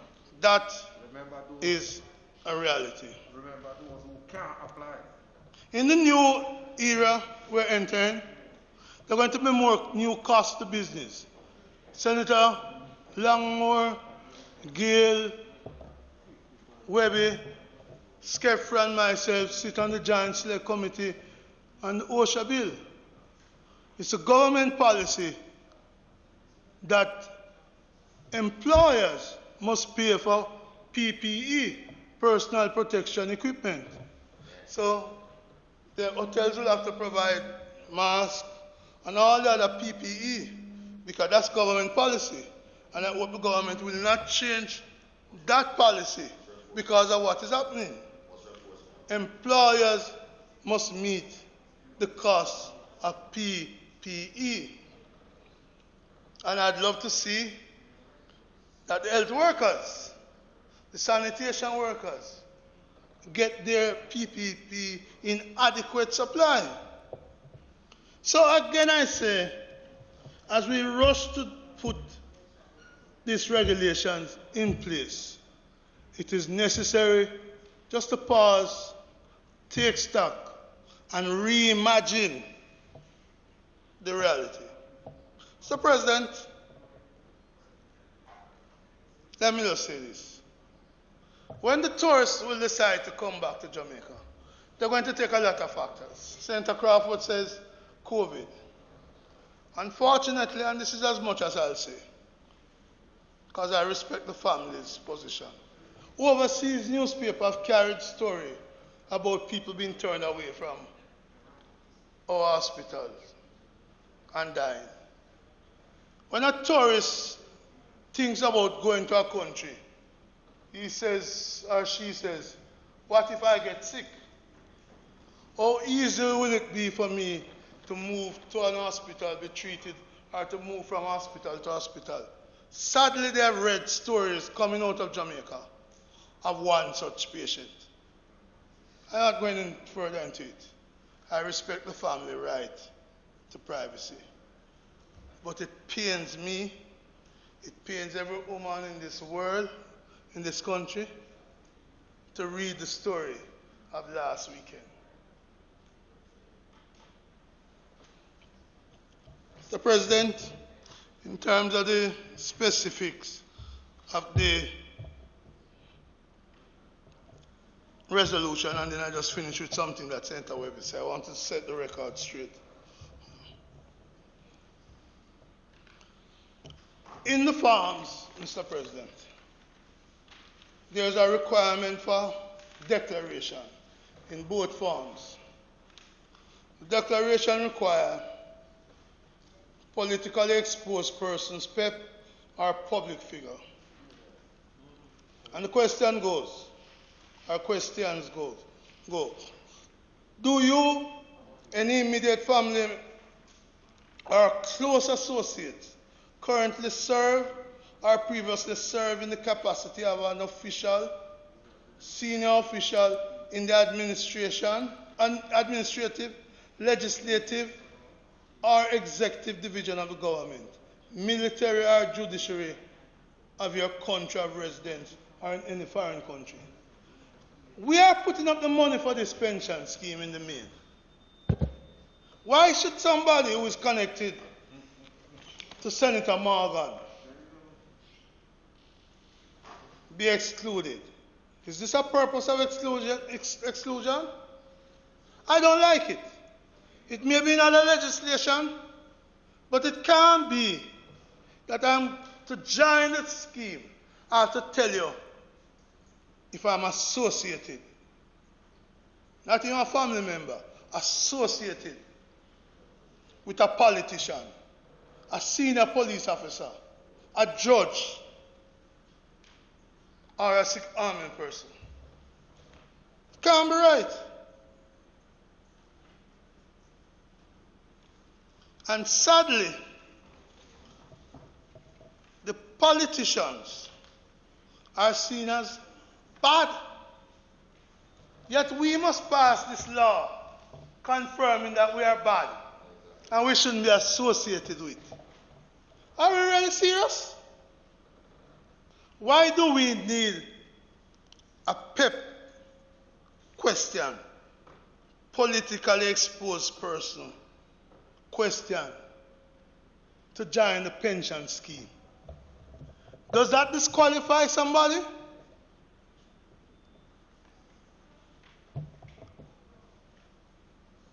When I go for my car insurance, I'm asked that question. Senator Webby, I said to them, I'm like Senator Webby. I sit in the Senate. And I'm saying, all right, we'll let you chew. I'm saying, we'll let you chew.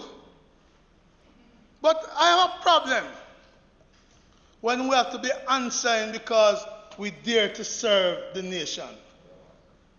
And we dare to do good. Yes, some politicians get corrupt. Well, Senator Brown, I don't mean to interrupt you. You know, I've been sort of interactive today. But is we pass that legislation?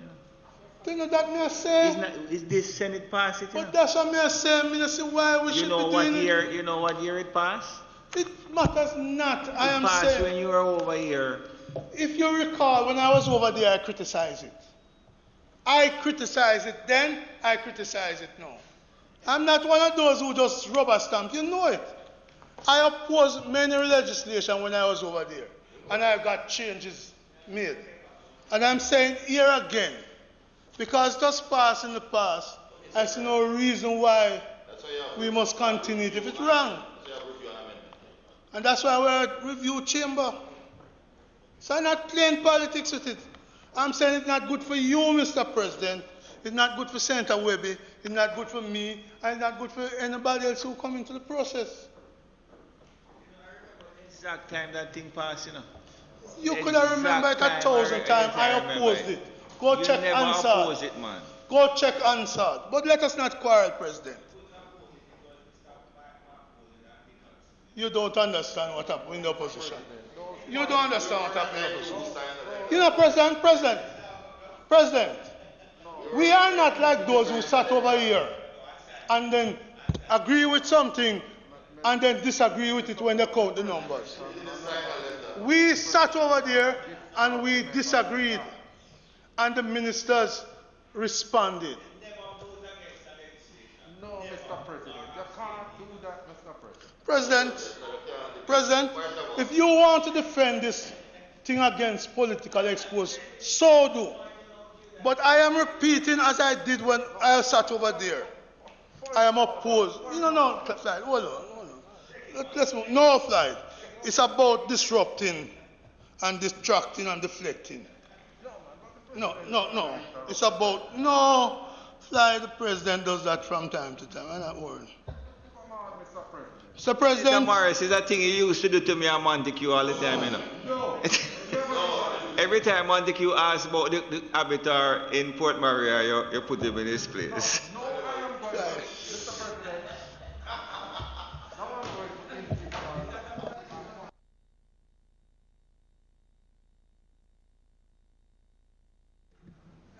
You're misleading the chamber.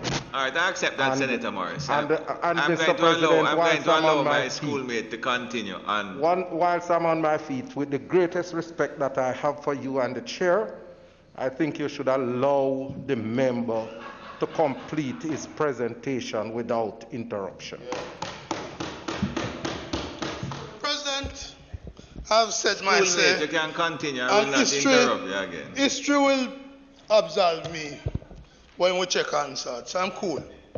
Mr. President, I want to urge the government, since this regulation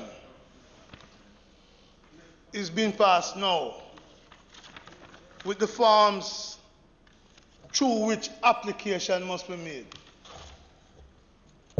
I'd urge Senator Samuda that we consider the 365 days to begin when the regulation is passed, not when the act was passed.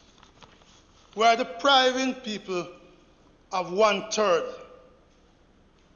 of the 365 days through no fault of their own, because they could not apply without the form. So it's kind of a some fighting to say you have 365 days, but you can only get the forms to the farm in May. But your time starts tick from January. There's no possibility of retroactively filling up the form. So I urge the government to let the 365 days for the augmented benefit be as of the date the forms are approved. And of course, gazetted. That's only fair. Otherwise, what you're giving them is not 365 days, but 200 and odd days. And that's not the intention of the government. That's not the policy direction. So let's fit the reality of the forms just becoming available, just being approved with the timeline of 365. It allows you to pass. Don't pass it today. We can pass it next week. And change the 365 days to begin from now. I urge that of you.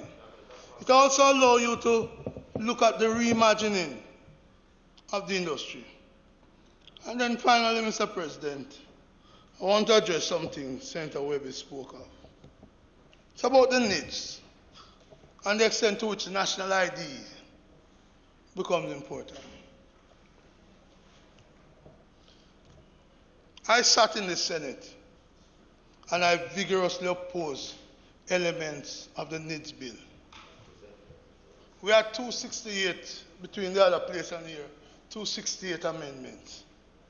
But we told you in the debate that some of it was unconstitutional. My good friend Senator Braham didn't agree with us. But thankfully, 3 judges in the Constitutional Court, headed by the Chief Justice. I know, that's fine. But the truth is, they matter, not our opinion. their judgment matters. And their judgment has now been respected. Their judgment has now been respected by the government, who have chosen not to appeal the judgment. Let us be clear, Senator Webby. Under the NIDS bill that was passed, the plan was that public sector work would be a pilot project beginning in around November 2019. Thereafter, the rest of the society, Senator Samuda, would have 3 years to come on. Senator Hill, do the maths. November 2019 and 3 years would tell you that the NIDS bill wouldn't be ready until after 2022. So when anybody gets up and say, oh, the NIDS have solved this problem, they are being disingenuous. They are being dishonest. They are being dishonest. And they know better. And they should do better and admit that the law, had it not been ruled unconstitutional, would have until 2020 for people to take it up. That's in writing. That's what Jacqueline Stewart said. That's what GIS put out. Their own documentation says that. So this argument about NIDS would solve it. It's a figment of somebody's imagination. And you must stop it. No. It won't solve it. And you know the other thing I want to say? When the NIDS came, you all said it was a PNP thing. It will solve it. Yeah, it will solve it. No, I don't have time for arguing.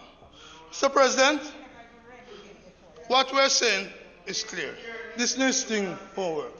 Secondly, Mr. Proceed uninterrupted. Mr. President, having put that on the record, let me say that the Prime Minister invited the opposition earlier this year, Senator Scott Motley. You and I attended, along with Julian Robinson, Mark Golding, Peter Bunting, and Dr. Peter Phillips. We had that meeting at the Pegasus. The government indicated that they are working through the policy, but they were not in a position to present any documentation to us. We requested it. The NIDS. It's the same thing the Prime Minister announced the other day. Hasn't taken us any further. But it sounds good to say, if we had the NIDS, it will have solved the problem. That's not true. And we want to make that clear. Second thing, Mr. President, I want to set the record straight on, is the issue of the unbank. The unbank. People, the 80% of Jamaicans who are not in the banking system, people don't have a bank account. Every day that I go to collect my mother's pension for her, she's 90. She said, put some of it in her account. Sadly, an account that has been tampered with by the bank too often, that I have had to threaten them. Yeah, from within the bank, them take out her money. So we get that back, you know. But at her age, she don't trust the bank anymore. But not only she don't trust the bank, if she don't put in that little bit from her pension every month when she send me to go collect her pension, the bank start draw out for inactivity. So you're telling poor people, the little money you have, put it in the bank, so the bank can take it out because you're not putting in more every month. We have to address that. There was a private member motion by Fitz Jackson The government, I'm going to be nice, I was going to say ganged up, but the government voted unanimously against the bank fees. You could have improved it. They could have improved it if it was good. They voted against it. Now, Senator Webby, what the poor people are seeing is that you're asking them, and not you personally, but they're asking the people to put their money in the bank so the bank can take out of it. So they pay the bank to keep their money instead of the bank pay them to use their money and lend other people and make interest. We have to fix those issues of the banking fees. The government, Senator Samuda, promised when they voted against the banking fee bill to come with a bill by June. That bill don't come yet. So the feeling out there is that the people, including tourism workers, it have everything to do with it. The feeling out there is that the government wants us to put our money in the bank so the bank can declare not only $13 billion over 6 months, as one bank did this morning. The Speaker's time expired some 10 minutes ago. I gave him some latitude. Well, Mr. President, may I just say, I've made my point. The bank fees need to be addressed. May it please you, sir.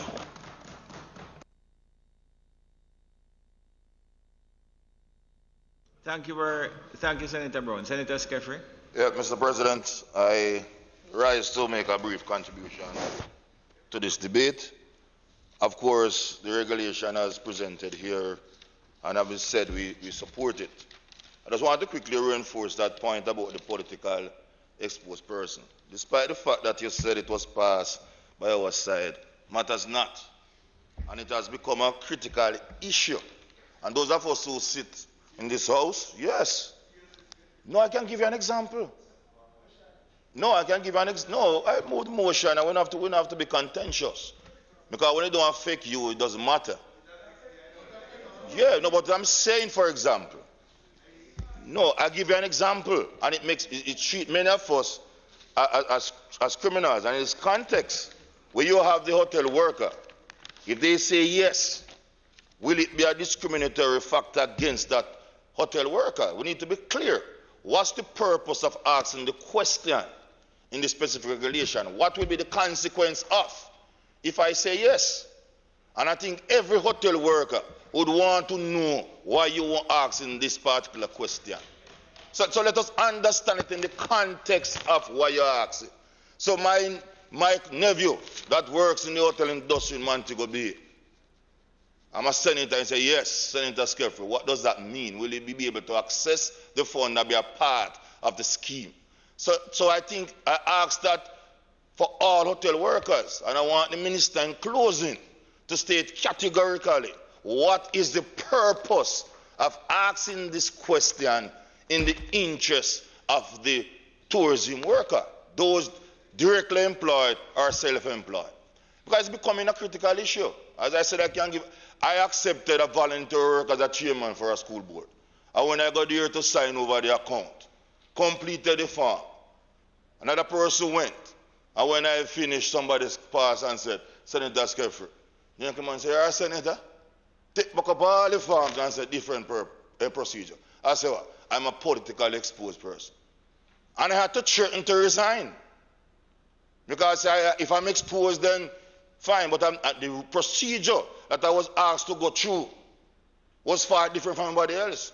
And when I said I'm not going through that procedure for the volunteer work, then they compromised the bank, and I was able to act. So it's a critical question, Minister. I know the President intervened and tried to downplay it. But put us aside. Why are you asking this question of the tourism worker? What will be the consequence of if the tourism worker say yes? Does it mean that he cannot be a part of the scheme?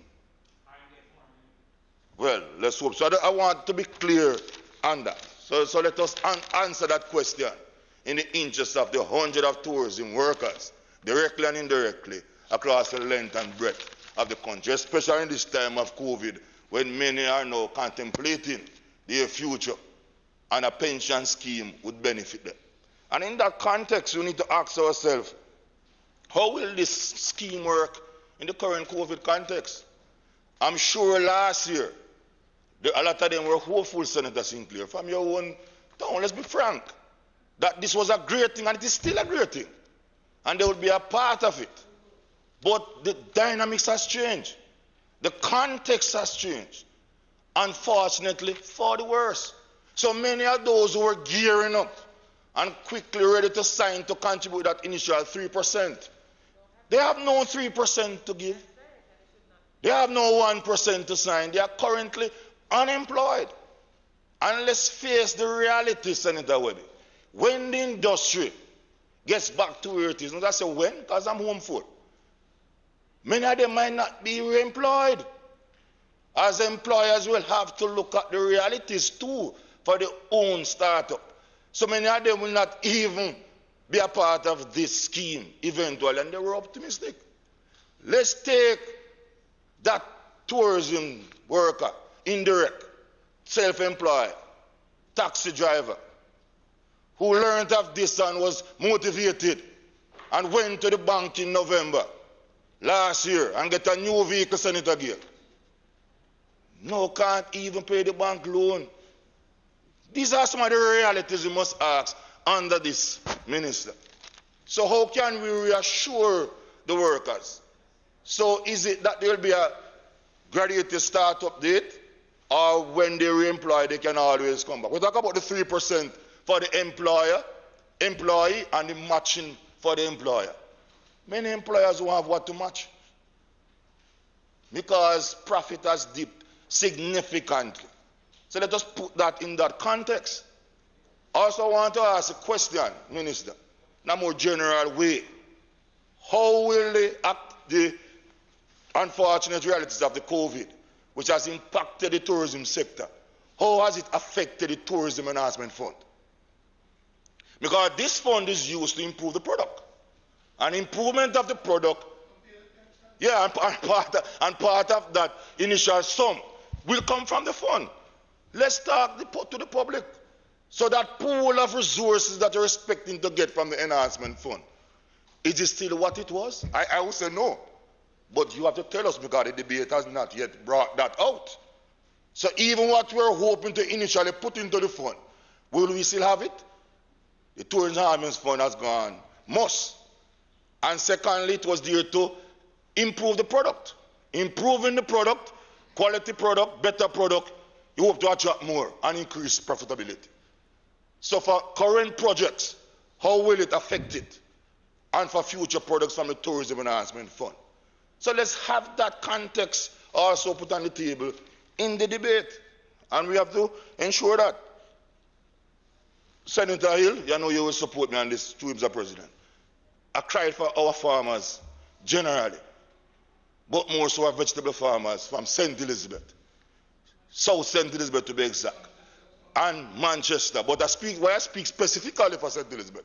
Many of them, Senator, will be relied on the contract they have with the hotels. Many of them I know, right? Many of them, they do the farming and the distribution directly. If not, they have others that has those contracts with the tour hotels. Many of them have lost that source of income directly from tourism. So so we have to speak to that too. And in that context, many of them would be eligible for be a part of this pension fund as a self-employed tourism worker. They too would have had that dream of having that security of a pension, and they are now to rethink. So we look at the egg farmers. Senator Crawford here one such. We saw it in the news with Mr. Campbell in Chilani. Big egg farmer for the tourism industry. And we have the farmers across the island generally who have suffered from this COVID impact. But I'm speaking specifically for those who are directly involved in the tourism sector. And I couldn't sit, Mr. President, without crying for our parents. Many of them now under serious challenges. Having no jobs, no income, and have to be acting like teachers, teaching the youngsters at school. And I want to you, and so the tourism workers are no exemption. They are also involved. And I want to say, Minister, a broader point, but related to the well-being of our workers and tourism workers. We have to revisit where we are with this term, where education is concerned.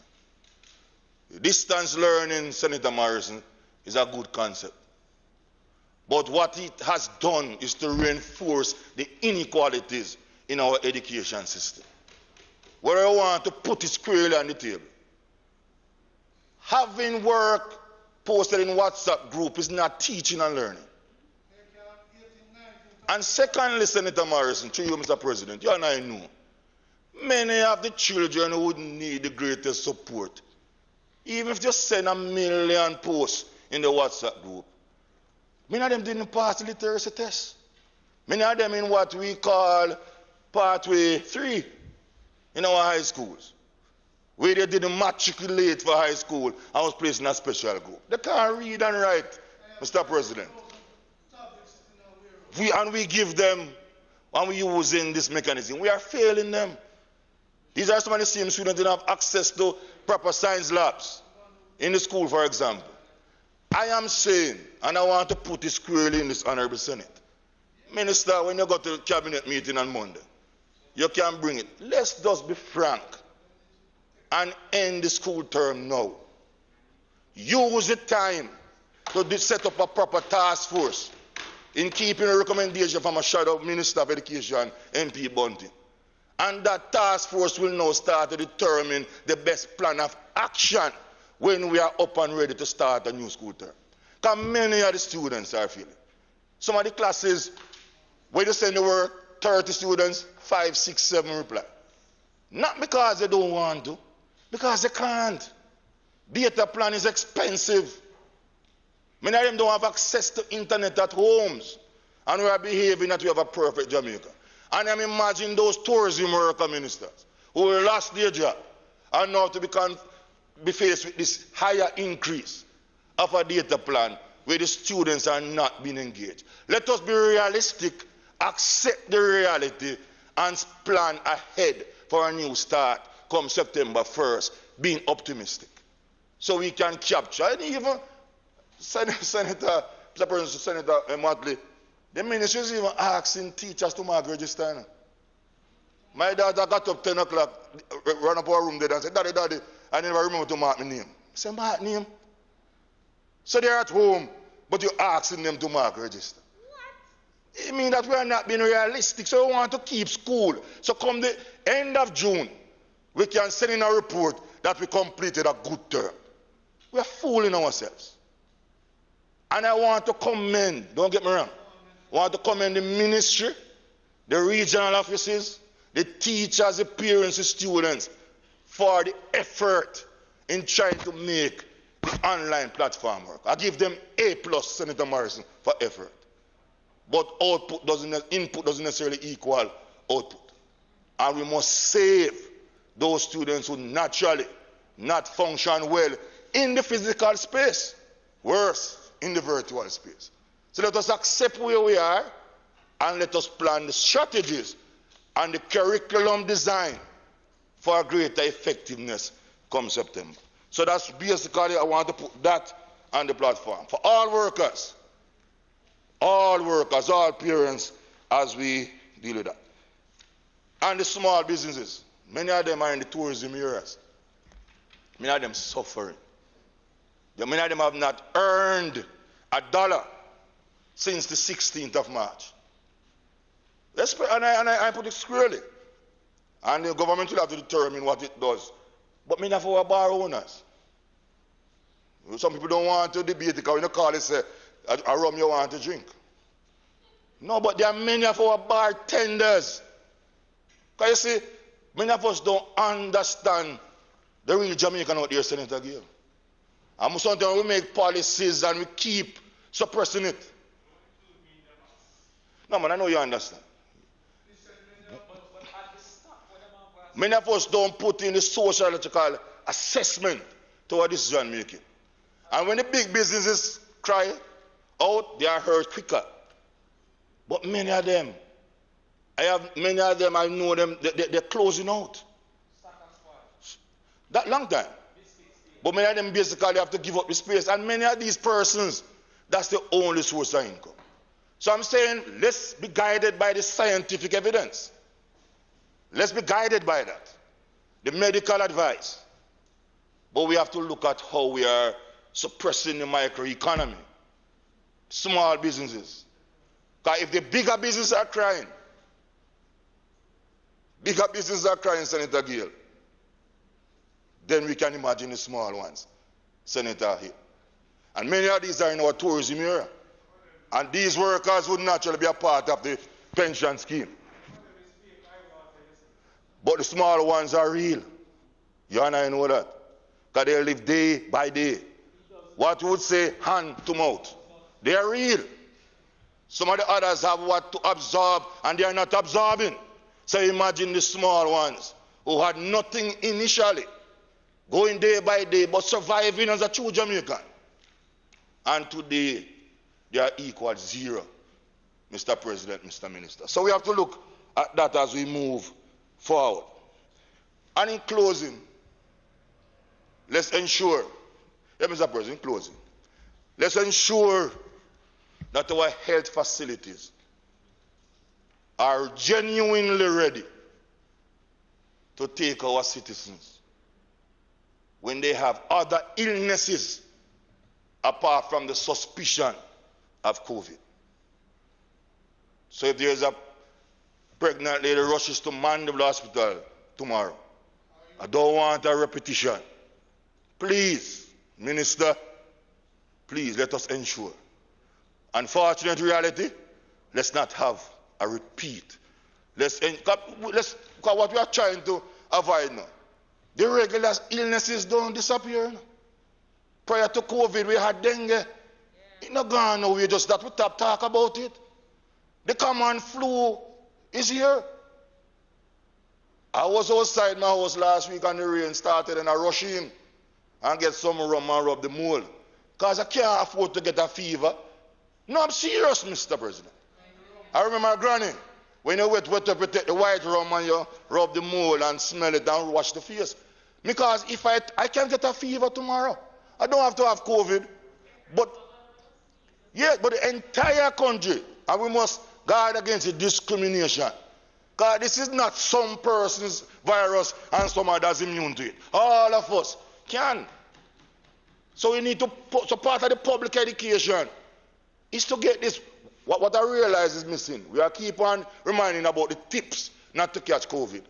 But we must remind our society that the regular flu, fever, all those things are still there. So if a person has those, it doesn't mean. Because you don't want this to start rushing to the hospital and we start to discriminate. Mr. President, the time being 1:20, I move that the standing orders be suspended to enable the Senate to sit beyond 1:30 to complete the business of the day. Heard. Question. Those in favor? Again, Senator Skeffrey. So, Mr. President, we just want to put the human side as we go through this crisis. We want to ensure that we protect all our citizens, all our workers, those employed still, those who are being laid off, those who are self-employed. And I know we are a resilient set of people. We are Jamaicans and we know how to survive. This is a time we are to have absolute unity of purpose. Partnership and team approach will get us through. Saying that will be, I am hopeful too. This too will pass. But when it does so, I want it to make us stronger, a more unified people, with greater conscience as we go into the reflective mode, as we build a new Jamaica, one that can work for all our citizens, irrespective of race, color, class, or creed. And this regulation we support. We understand the challenges now, but when we pass the storm, it will be in the best interest of our tourism worker and our country generally. Thank you, Mr. President.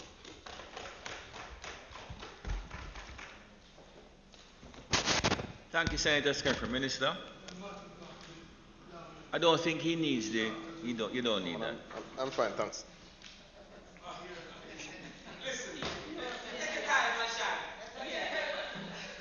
Mr. President, I will not need the length of time that has been provided to my colleagues for them to make their contributions, but I do wish to thank colleagues on both sides of the aisle who would have contributed to the debate on this very important piece of legislation. Well, the regulations rather, but it's a very important piece of legislation that we do hope will transform the lives of our tourism workers when they complete their tenure and go into retirement, as we wish all Jamaicans to be able to have a retirement where they live with dignity, where they can manage their bills, where they can manage and they can exhibit some amount of independence, certainly before health issues set in. So this, Mr. President, is something that we believe is critical to the future of the tourism industry. Mr. President, I can see that it is clear COVID has changed virtually everything. Certainly nothing is as it was. And that was even clear from how liberal you have become in allowing several things not quite related to the bill to be discussed today, Mr. President. However, it is good. It is good. However, Jamaica, as it faces the challenges that the rest of the world also faces, it is clear that we will rise again. Tourism will indeed rise again, and it is because tourism is, as Senator Crawford, as Senator Gale, I think Senator Brown also stressed, the tourism product that we have is not simply sun, sand, and sea, but it is the smiles of our people that we have built this tourism product on. So it will rise again on the backs of their work, and this is why this particular set of regulations is particularly important. I think it should also be noted that, the government has clearly understood some of the risks that we face in tourism. It is why the government, through Minister Bartlett, would have pushed to set up the Resilience Centre, which is anchored at the University of the West Indies, to look at issues such as this, albeit that centre would not have had the lead-up time that it would like to fully, get up to speed, certainly with something like a global pandemic. And often when we think about the risks to tourism, the first thing that comes to mind is really hurricanes, and in this day and age, acts of terrorism. But it is also why the government, through its participation on an international forum, such as the High-Level Panel for a Sustainable Ocean Economy, insisted that for us to participate, it had to consider tourism as a part of that report that will go to the UN later this year, because tourism is such a critical part of the livelihoods of our people, and its sustainability is critical to the sustainability of our economy. I heard Senator Horton speak about reimagining and innovation, and I heard Senator Webby touch on that. I think that's a point that we agree on, Senator Horton. So, Generation C, as Minister Bartlett has now coined it, I think will have to lead the way as we reimagine and re-engineer how we do our business going forward. But before I dive into the specific points raised related to the regulations, there were a few things that came up, and I just wish to encourage certainly all members of all citizens of Jamaica to adhere to the regulations as they're being asked. Do your best to social distance and to wear masks. And I bring up the masks in the context of the smiley face mask, which is an idea that I like and certainly will support where that comes, when that becomes necessary. But you raise the point of and I'll just go through point by point as I noted. You raised the point of the 2018 Living Survey. It has not yet indeed come to Cabinet, and certainly the 2019 wouldn't. So they're completing that, and certainly we wouldn't be expecting the 2019 until next year. But when one considers what has been the steadily decreasing unemployment rate, which came down to 7.2% earlier this year, pre-COVID, one certainly wouldn't expect that there wouldn't have been some comparable movement or some shift, albeit positive, in the poverty rates. But I too look forward to the 2018 Survey of Living Conditions, as you do. Now, one of the major points that I think has been made and concern raised is on the issue of the 365 days and the enrollment of persons into the pension scheme. You know, sometimes as we contribute to the debates and we're moving quickly and we're jumping between points, we leave out, you know, part of the sentence or whatever. And though it was mentioned by members, some members in going through sometimes a little quickly leave out the part. And you wouldn't want to leave that any misconceptions. It is for members above 59 years and over. No, I agree, but sometimes in members moving quickly, they didn't mention that it wasn't for all members that they only had 365 days to get involved. So it's important that no, well, we understand that, but many persons listening may not necessarily have missed that detail. So it's important just to specify, because I don't necessarily not share your concern, but I just want to make sure citizens understand what the concern is related to.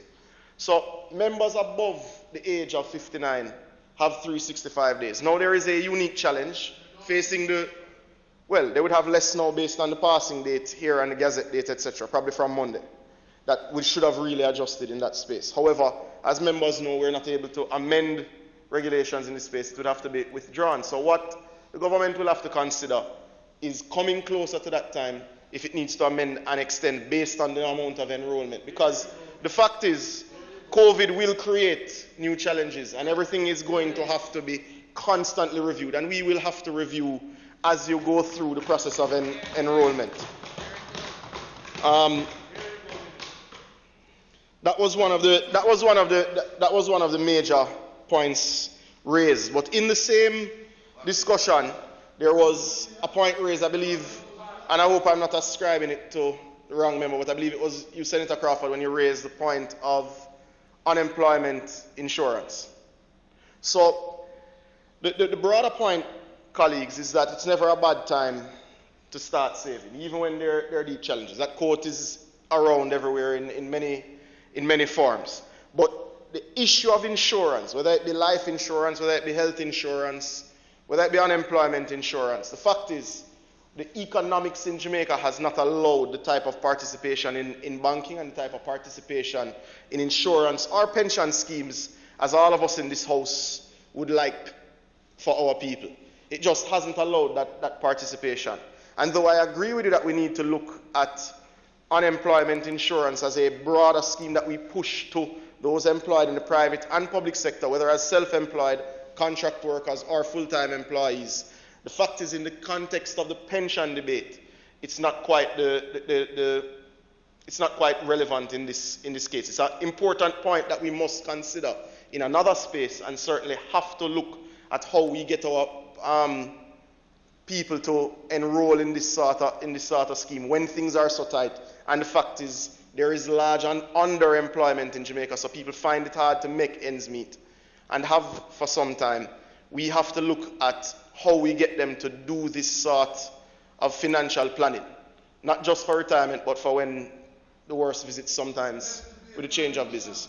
No, well, you know, you have a particular motion that I support, which I've often said I will push when time facilitates. However, the point to be made is that when there is unemployment for persons who have been separated from their jobs, whether for whatever reason, and they've been contributing to their pension, the pension doesn't evaporate, it doesn't suddenly disappear. If they're unable to contribute, they can vest that amount with the holder of those pensions, or the employee can take the amount that they would have contributed. And then when they are re-employed and they can start to re-contribute, the amount that would have been contributed by their employer previously remains. So it continues to build. So that's an important point that persons have to understand.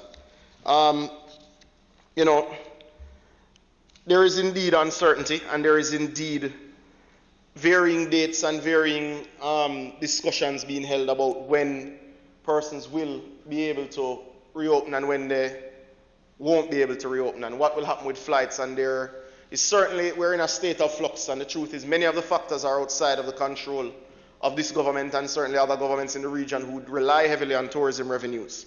But one thing is for sure, is that the country will have to get,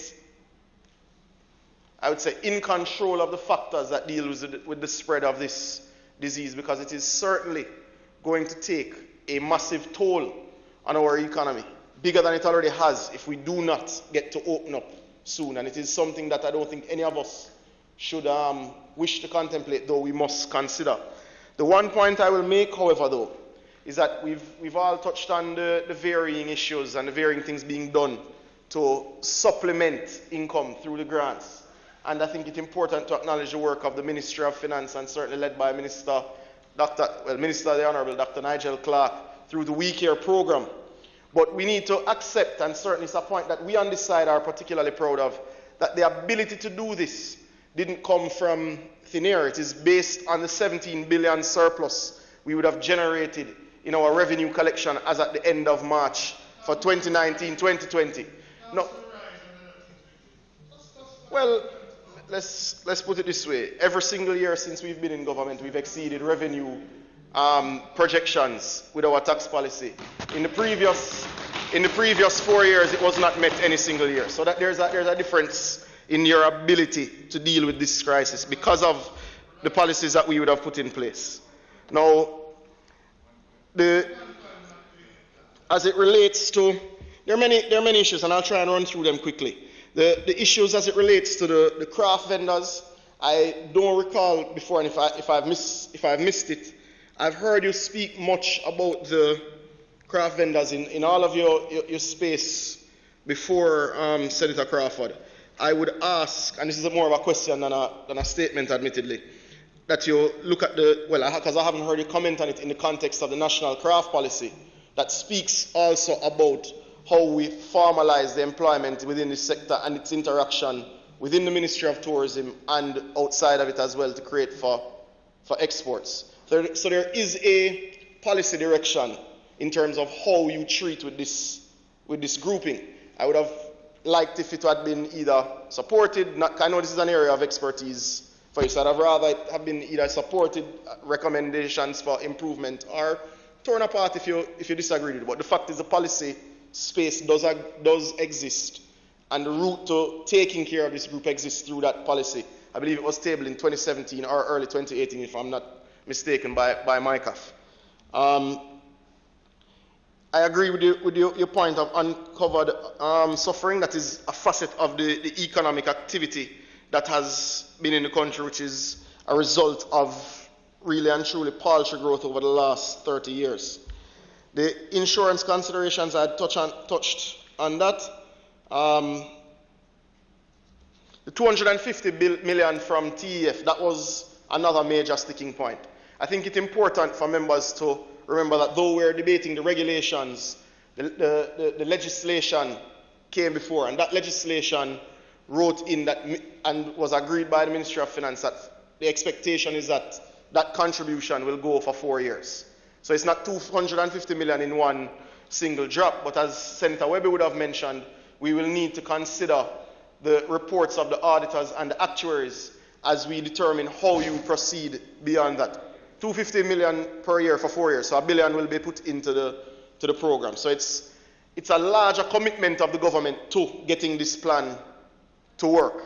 It is a program that we have to get to work if we're to really deal with and improve our workers. And I'll make two more points before closure. I too would like to associate with the comments made by Senator Webber that it is indeed a positive for the fund manager and the administrator to be separate. In this case, the fund manager is Sagicor and the administrator is Guardian Life. That is indeed a positive for the management of Guardian, rather. And I think that is indeed a positive. Now, the other point that would have come out, certainly in the exchange between Senator Webber and Senator Horton, is the process and innovation that is necessary. But one of the things that I think has to be noted and has to be supported, and I made the point in my opening, we've accepted that we need to move to digitization. This is why, if you look at the Jam COVID app, it is created in the way that it is to drive persons using it. And I understand that the telcos are not charging data for the download of this app, which is positive.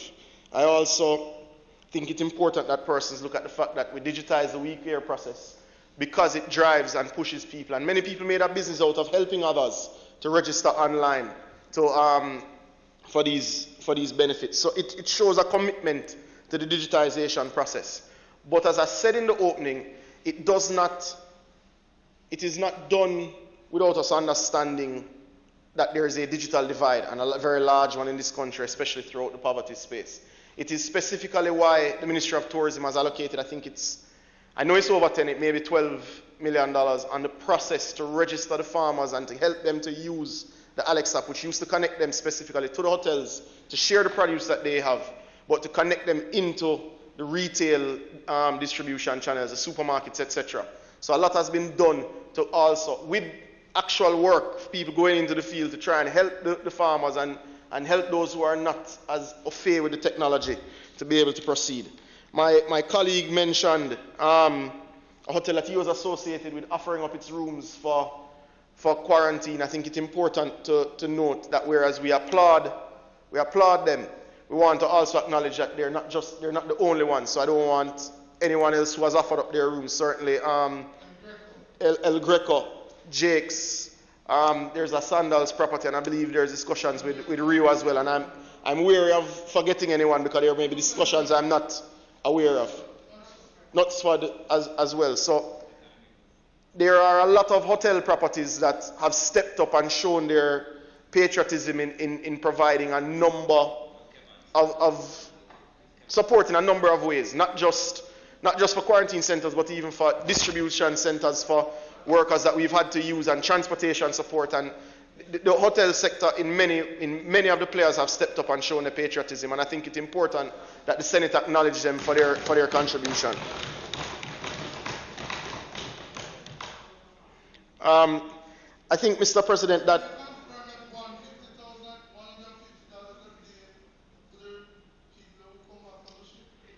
I've only seen that in a tweet. I haven't seen that in any documents that have come to us. No, well, that tweet wasn't from a minister. However, one of the points that I'd like to touch on in closing now, Mr. President, the final point I'll touch on in closing, the issue as it relates to political exposure. It is one that I think would have affected everyone in this House as they go about their normal business. It is a hindrance and a concern. We, however, must understand the basis and the genesis of this issue. This issue affects the country's correspondent banking arrangements.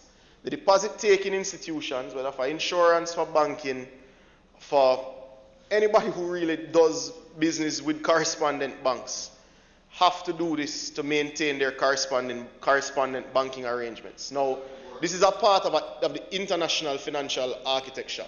So, whereas I agree, and it has caused me grief in my own life as you try to go about your personal business, it is not something that we can expect to come out of this, because it is just a part of the modern financial architecture that we have to deal with. What I will confirm is that no one who is connected to a politically exposed person will be rejected from the scheme. But it is important because that is a part of the requirements of the international financial structure of which we are a part. These funds are not being managed around by some Baccabush small thing. It's by banks and by insurance companies that must adhere to international financial regulations if they're to continue. Amen. Really, Damien. Anyway, the point, Mr. President, is that the regulations, I believe, have the support of members of both sides of the Senate. I ask, Mr. President, that they be approved. Thank you very much. Thank you very much, Minister, and members who contributed, all the members who contributed to a useful debate. And thank you, Minister, for your maiden trot out. The question has been put. Those in favor? Against? Ayes have it. Minister? Yes. Mr. President, it was not intended to do any further business for the day. But I understand colleague Senator Carencia Williams would like to make a... Morrison. Apologies. Morrison. Senator Morrison would like to make a brief statement on the motion for adjournment. I recognize Senator Morrison, and I think that Senator Fraser-Binns is going to respond. Thank you very much. Thank you, colleagues. It's May 1, and we know that this marks the beginning of National Child Month. And this year it is celebrated under the theme, Unplug Negativity, Connect Positivity, Think. And the Child Month activities begin this Sunday, May 3, with a church service that will be carried via virtual means. And the National Children's Day will be observed Friday, May 15. And we are encouraged to wear sunshine yellow as we encourage positivity, especially during this time. Members, we know that supporting our children, especially during this pandemic, COVID-19, many are confused because they don't understand what this strange thing is that is now requiring them to wear a mask. Let us be reminded, and even as we try to find ways to cope with this, let us be reminded that the lives of our children, there has been a significant disruption in how they operate, their pattern, the rhythm of play, and so on, going to school, it is off. So I know that there are many parents at home who may be frustrated, considering that the children who are at home no longer in school, they have to now struggle to find ways to keep them occupied. And Senator Longmore has suggested a number of tips regarding nutritional support, emotional support. She's encouraging parents to ensure that they get in as much exercise as is possible. And it is a struggle for many parents as they have to learn how to use the technology, because school is now online. I saw a meme, Senator Fraser-Binns, I found it quite hilarious. Once upon a time, we told our children, do not take your phones to school.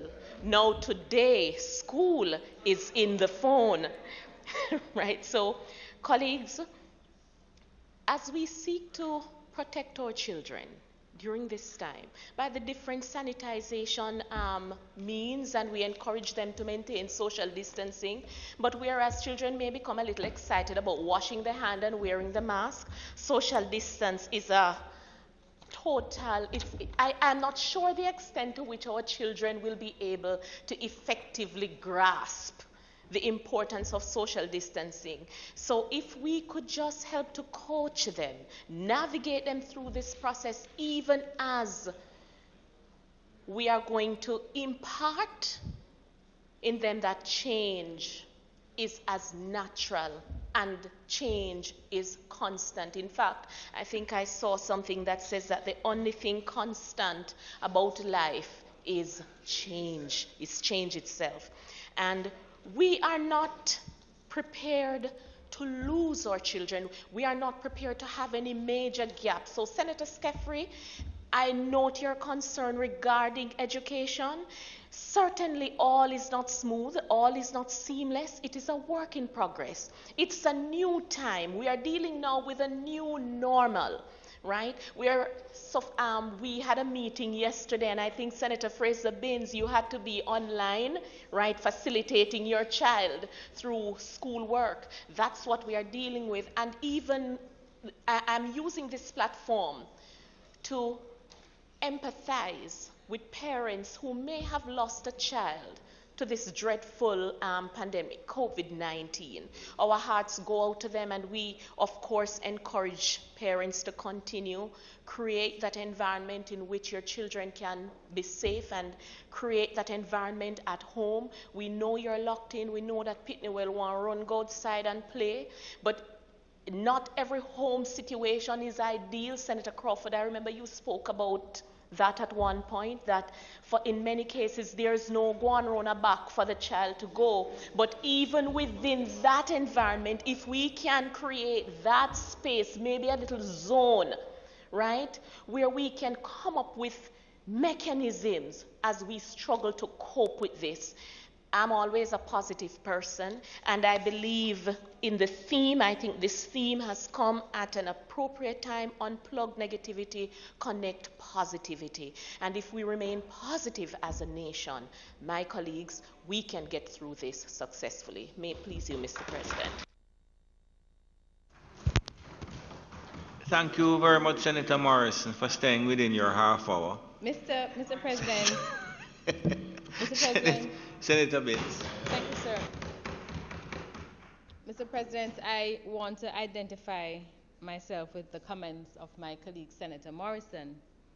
And as we celebrate Child's Month, it is a month unlike any other. Certainly, I recall all my years growing up in St. Anne and then Kingston, we had the opportunity to play dandy shandy and skipping and stocky and rundown and cricket outside with the box and the coconut ball. We had all of that. May 2020 Child's Month does not give us what is now seen as that kind of luxury. It is the new norm. The truth is that when we talk about our children, and when we think about our children, Senator Braham, we are forced to consider what has happened in the past with our children. Regrettably, as a country, we have not done enough over the years to protect our children. Our children have become victims of different forms of violence, whether at home or outside the home. We have to do more for our children.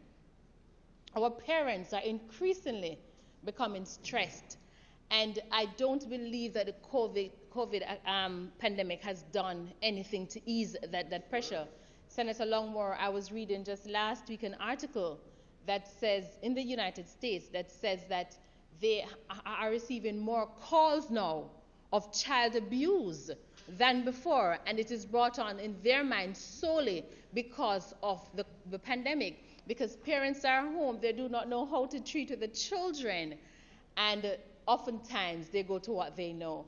And you know, and it is very understandable. I have two boys, and I can tell you they're a handful, and sometimes I really just want to zone out. I say to persons that the only time I really get to breathe is 8 p.m. And they said 8 p.m. I said, my boys are in bed by 8.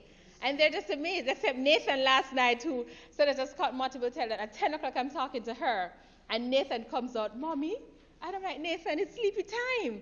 You know, and so you have all these things to contend with. You also have to be a teacher. No, I believe all teachers should get a raise of pay.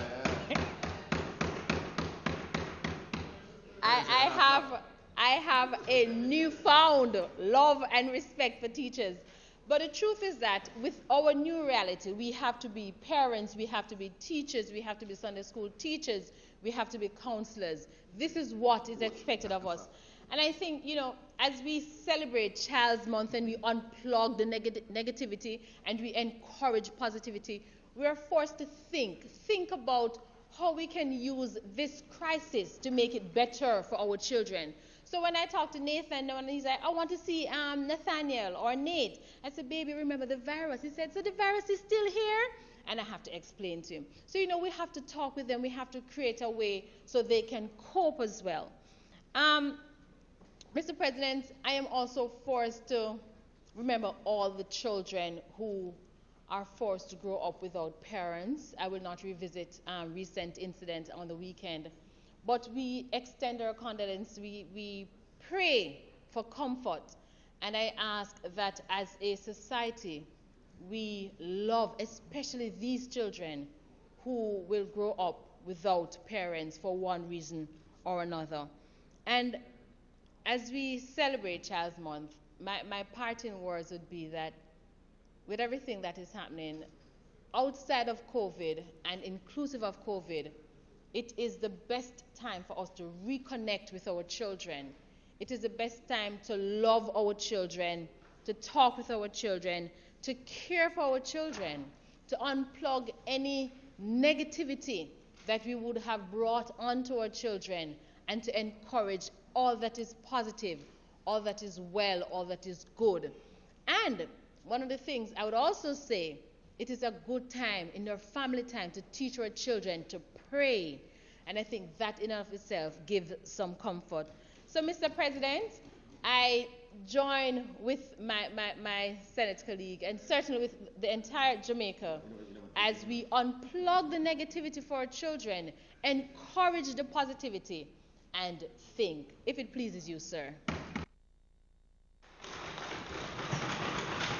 Thank you very much, Senator Fraser-Binns. And just before I ask a question, I just wish to thank all of you for the manner in which the debate was conducted today, and thank the staff who have remained here with us by necessity.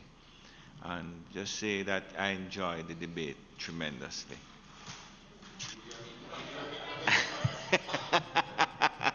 Minister. I believe I can speak for colleague leader of the opposition business that we associate ourselves with the comments made by Senator Morrison and Senator Sophia Fraser-Binns and Senator Williams as well, and of course the comments from Nathan as well. So it is not intended to do any further business today, Mr. President. I ask that the Senate be adjourned to a date to be set. The question is that the Senate be adjourned for a date to be fixed. Those in favor? Against?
Mother tells me that when I was a teenager, she noticed a dip in my mood every year around the time of exams in school. In my second year of university, I experienced a number of challenging events that led to my very first panic attack. And in my fourth year, I went through the darkest period of my life where I isolated myself from my family and my friends, and I struggled to complete my degree. And I was diagnosed as clinically depressed with anxiety and given prescription medication. While you need a doctor or a psychiatrist to diagnose a mental disorder, there are signs and symptoms that as individuals you can look for. You can refer them to the community mental health team for assistance. If you or someone you love is suffering from a mental illness, it's okay to ask for help. And always remember, mental health matters.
Dear Stephen, I'm so happy about your promotion. All these years of hard work have finally paid off, and now you're getting the recognition you deserve. I wish you the best of luck on your first day as manager. Remember to send me a picture of your fancy office. I can't wait to hear about your day at dinner.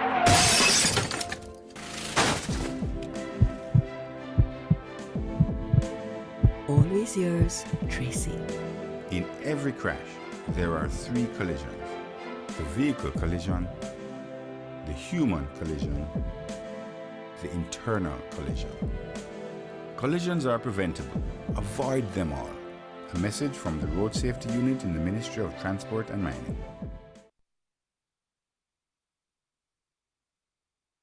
Start your day with some encouragement from New York Times best-selling author and practical Bible teacher Joyce Meyer. God is not mad if we've not arrived. He's just happy that you're here today wanting to learn more. You'll be refreshed and strengthened as you hear powerful messages of hope and transformation. God, I want you to lead me and guide me, and I'm going to do what you want me to do. I don't care what it costs.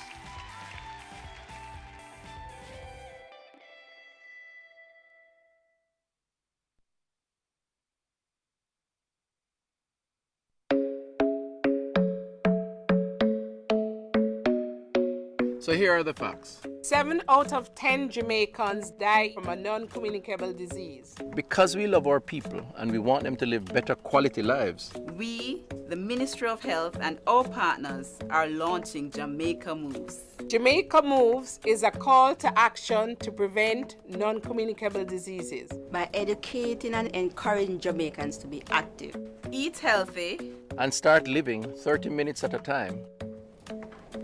Because 30 minutes of physical activity each day, along with proper nutrition, can go a long way. To prevent your risk from developing certain NCDs such as diabetes, high blood pressure, obesity, and certain cancers. And remember, it's life we're promoting. That's why you see me going hard right now. I'm all about living. So help us take this first step towards a healthier Jamaica so you can enjoy more moments, more memories, more life.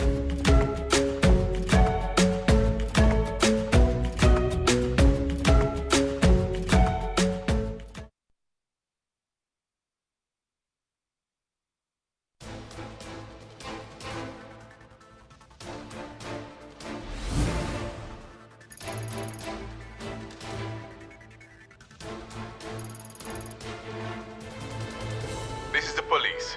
Is this Melissa Brown? Yes. We received your panic alert. I think I'm being followed. We have your present location on our monitor, and we will dispatch a police team to you immediately. Quick!